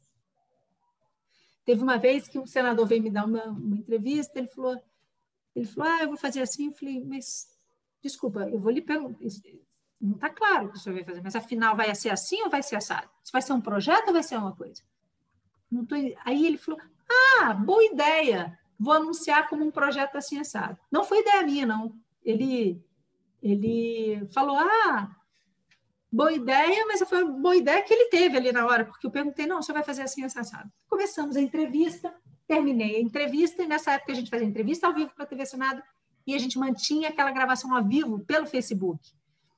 Então, a gente foi ao vivo pela TV Senado, falei, obrigada, até a próxima. Para você que está em casa na TV Senado, obrigada, até a próxima. A diretora falou, no Facebook tem muita pergunta, vamos continuar. Enquanto eu falava, e nós estamos continuando pelo Facebook, ele falava assim, que boa ideia você deu, graças a Deus. O pessoal do Facebook todo vendo aquilo, né? Então, assim, a entrevista acaba quando acaba. E sobre parar a entrevista, na hora que você já está ali, bicho, não dá para parar o carro. E eu trouxe aqui um exemplo maravilhoso que é da Regina Duarte. É enorme, eu até anotei, onde que eu anotei aqui? Minuto 5h55, na hora que ela dá um dos piores, porque piores momentos são muitos, tá, gente? Porque aqui, assim, é uma aula... Ficar cobrando que são 9 coisas que aconteceram nos anos 60, 70, 80. Gente, vamos embora, né? Vamos embora para frente. Mas eu vou colocar aqui embaixo. Para frente, Brasil. Um minuto por volta, dizer. Ela canta para frente, Brasil. Ela fala, ela estava completamente despreparada para essa entrevista. E aí, vou para o minuto 5h55, mais ou menos, 5h40, que é a hora que ela tenta parar a entrevista, para vocês entenderem o quanto que ela se expõe. Perfeito. A minoria é uma minoria gritalhona, deixa ela para lá. Secretária, há uma série de colegas da senhora, com os quais a senhora conviveu há bastante tempo, que tem acompanhado com certa preocupação a jornada da senhora na política, certo, Gotino? A gente tem um vídeo aqui, uma declaração, né, da atriz Maitê Proença. Ela criticou, né, o trabalho da Secretaria de Cultura, cobrou mais diálogo com a classe artística. Vamos acompanhar? Vai botar uma fala. A cultura está perplexa com a falta de informação sobre o que tem sido feito ou proposto.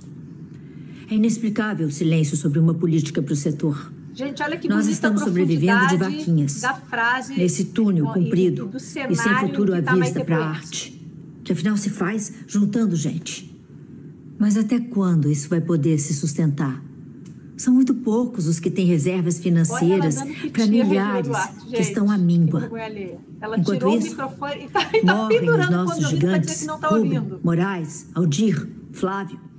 E nenhuma palavra do presidente, nenhuma palavra da nossa secretária de Cultura. Regina, eu apoiei desde o início o seu direito a uma opinião que divergia da maioria dos seus. E estou aqui agora clamando para que se apresentem os feitos. Fale com a sua classe, Regina. Eu queria ouvir. Vocês estão me obrigando? Agora nós estamos aqui ouvindo a senhora. Oi, é a Maitê... Obrigada. Precisei dar um chilique aqui, né? Desculpe, aliás, telespectadores, desculpem o chilique. Os telespectadores estavam acompanhando a mensagem da Maitê Proença. Os espectadores não acompanharam, secretária. E ela disse que não vai responder. Está desenterrando a mensagem da Maitê pra quê? O que você ganha com isso? É porque é a sua classe, secretária. Que está desenterrando uma fala da Maitê de 2 meses atrás. Desculpe. Não, ela enviou pra gente Daniel. Hoje. Secretária. Não, eu não quero ouvir. Dani Gotino, a secretária não... Secretária, essa fala da Maitê Proença é de hoje e a senhora, por ser secretária da Cultura, a senhora tem que estar aberta para ouvir as pessoas, por favor, que é isso? Ela não quer responder, ela já falou aqui, enquanto a Maitê Proença falava... Vocês estão desenterrando mortos, vocês estão carregando um cemitério nas costas, vocês devem estar cansados.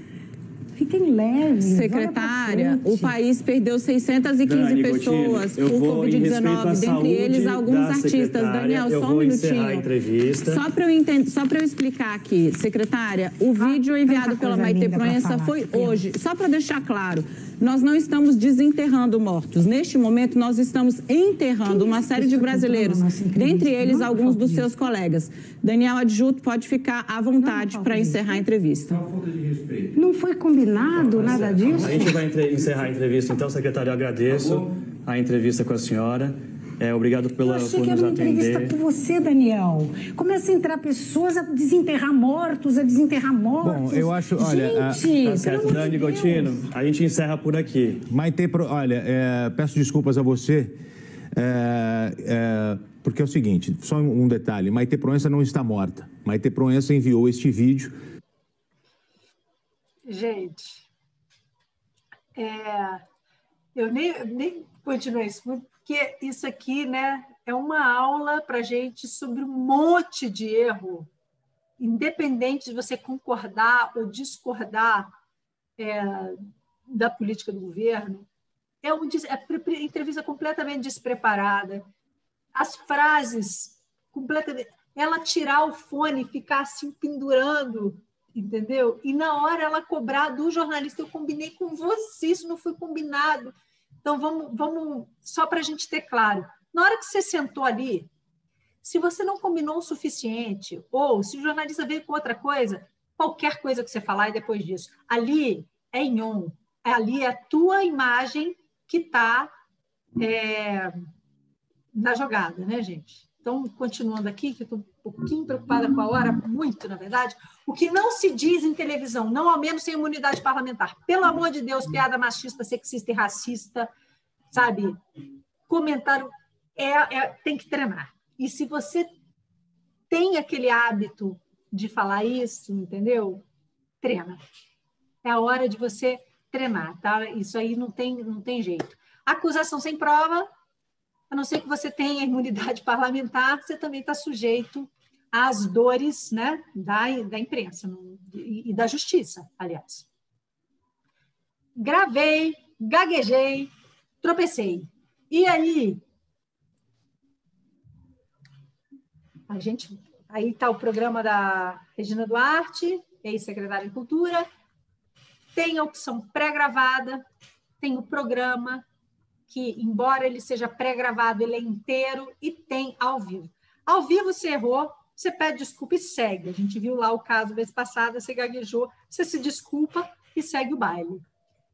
A mesma coisa num programa que, embora não possa não ser ao vivo, ele foi montado em estúdio, dificilmente ele vai ser editado, a não ser num caso muito excepcional. Agora, se a sua entrevista é pré-gravada, se é essa do microfone aí, se alguém te perguntou, bom, deputado, bom, dona fulana, bom, diretora do local tal, bom, advogado, qual a sua visão? E você fala, a minha visão é... e se embolou, você fala, espera, eu prefiro recomeçar. A minha visão é assim, assado. Por quê? Porque a gente já aprendeu que esse cara vai cortar ali.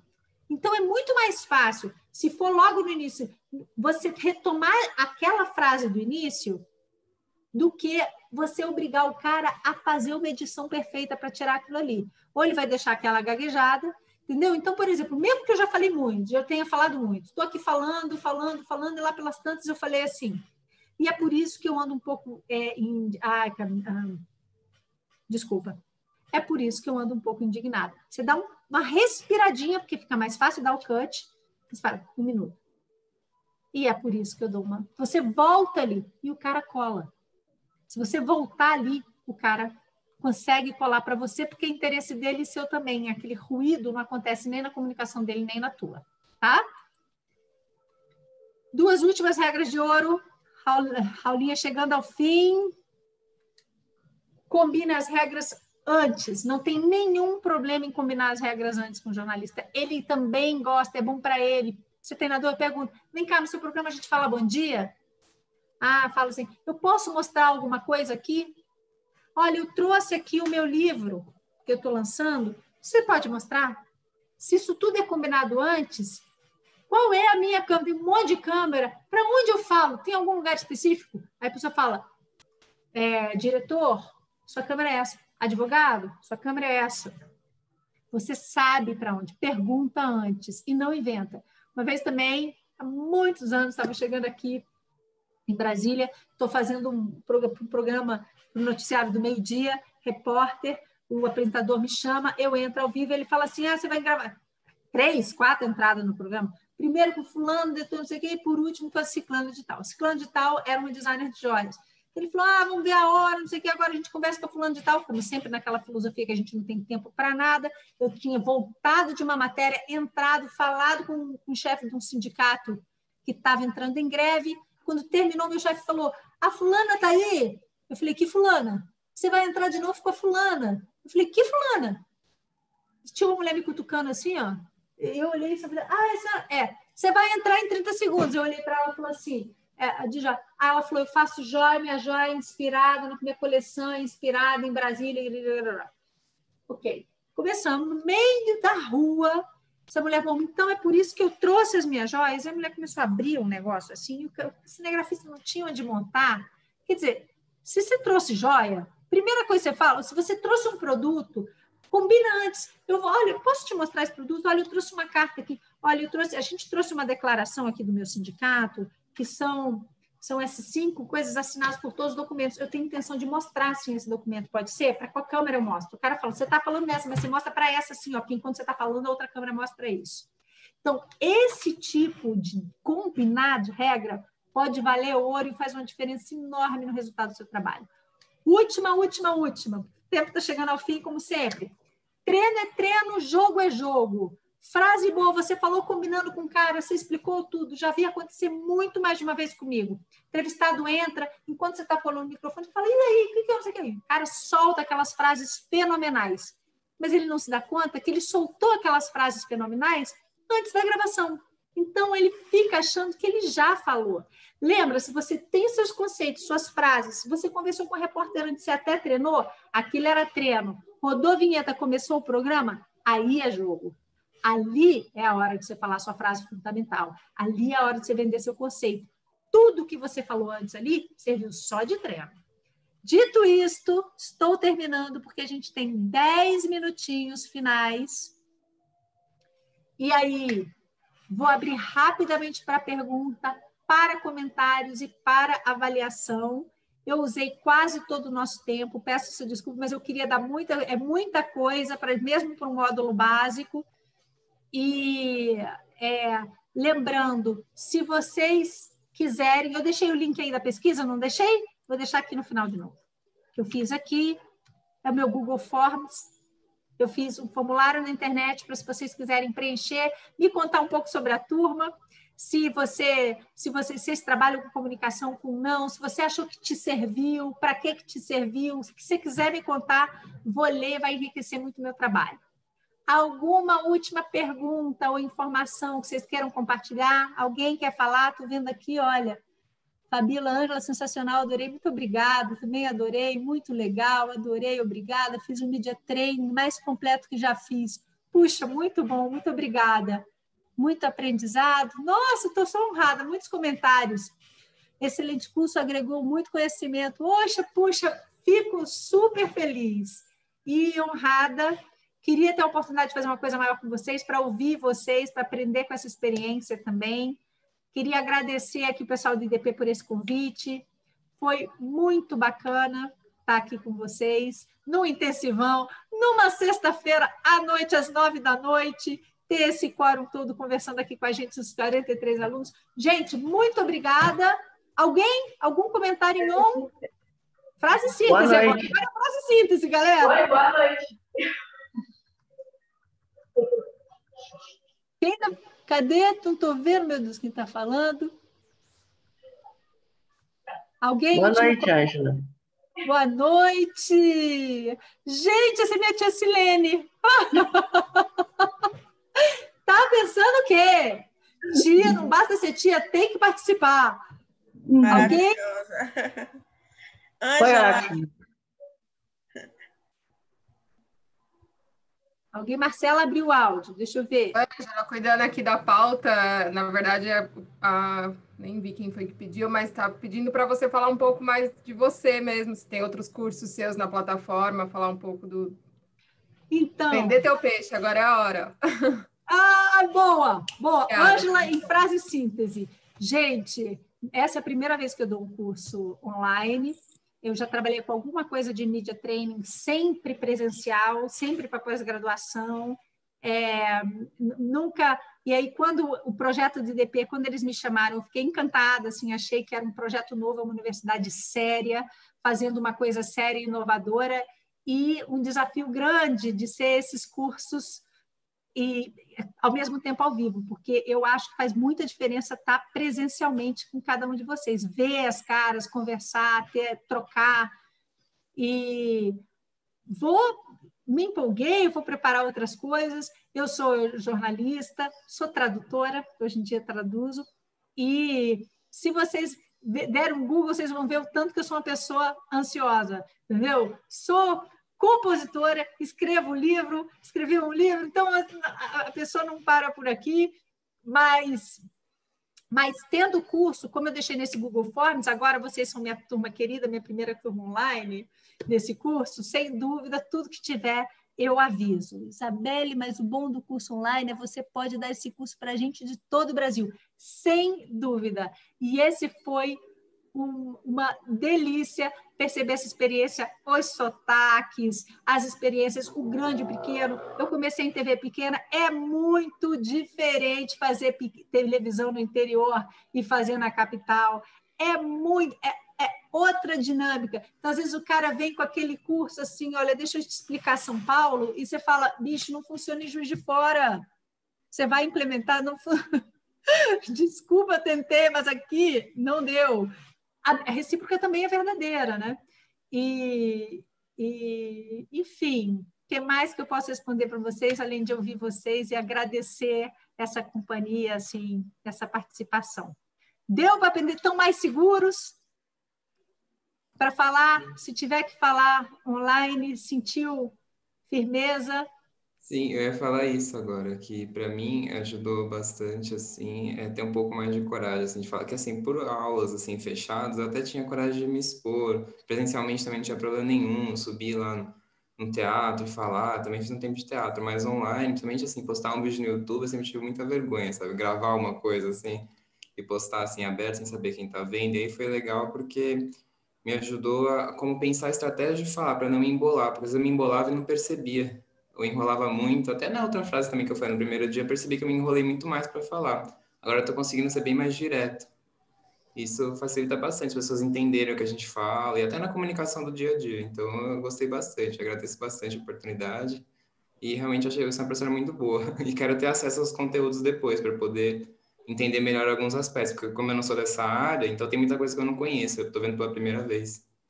E esse é um desafio também que, aliás, é enriquecedor, né? A gente foi muito enriquecido pelos depoimentos de outros colegas que são de comunicação e tiveram aqui, mas, ao mesmo tempo, talvez tenha sido meio acelerado para a turma que nunca viu e meio, em que medida não pode ser básico demais, de forma que quem é de comunicação também se sinta desestimulado, né? Nem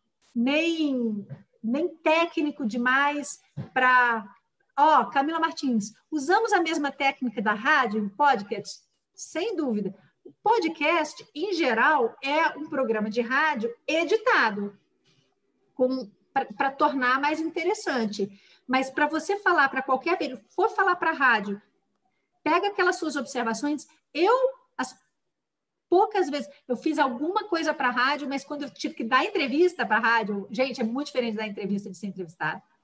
De entrevistar, é muito mais difícil da entrevista, tá? Hashtag, eu quero falar para vocês que eu entendo totalmente o entrevistado. Quando eu fui dar entrevista para a rádio, eu tinha minha cola ali, especialmente do nome do programa, o nome do apresentador, porque na hora do vamos ver ali, você fala, putz, o nome, era esse mesmo, porque são tantos nomes parecidos, tem anotadinho, e você vai falar a diferença que no podcast... Na maior parte deles, eles vão editar um pedacinho do que você vai falar. Quanto mais você der mastigadinho, mais você vai ser usado.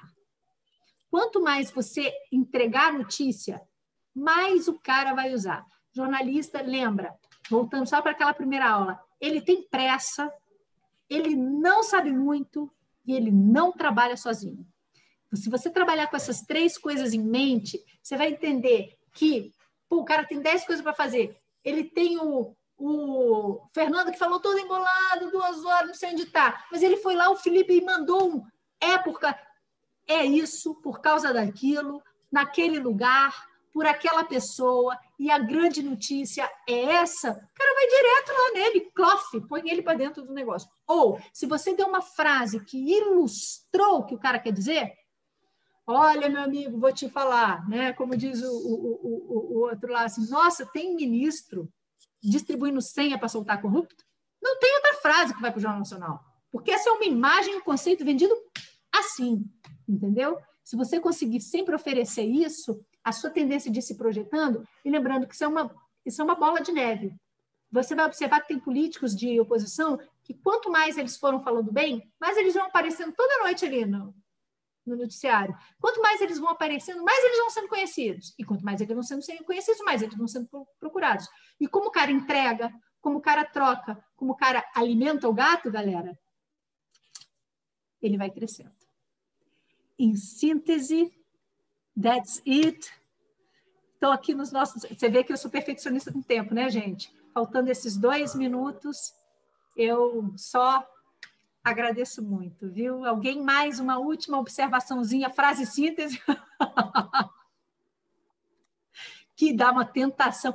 Gente, eu quero falar uma última coisa para vocês. Eu vi aqui, olha, entre os nomes, eu vi Daniela Quintana, que foi minha colega em Juiz de Fora, do primeiro e segundo grau, gente, nem da faculdade, deve ter uns 30 anos que eu não vejo essa mulher. E ela teve a pachorra de não abrir a câmera.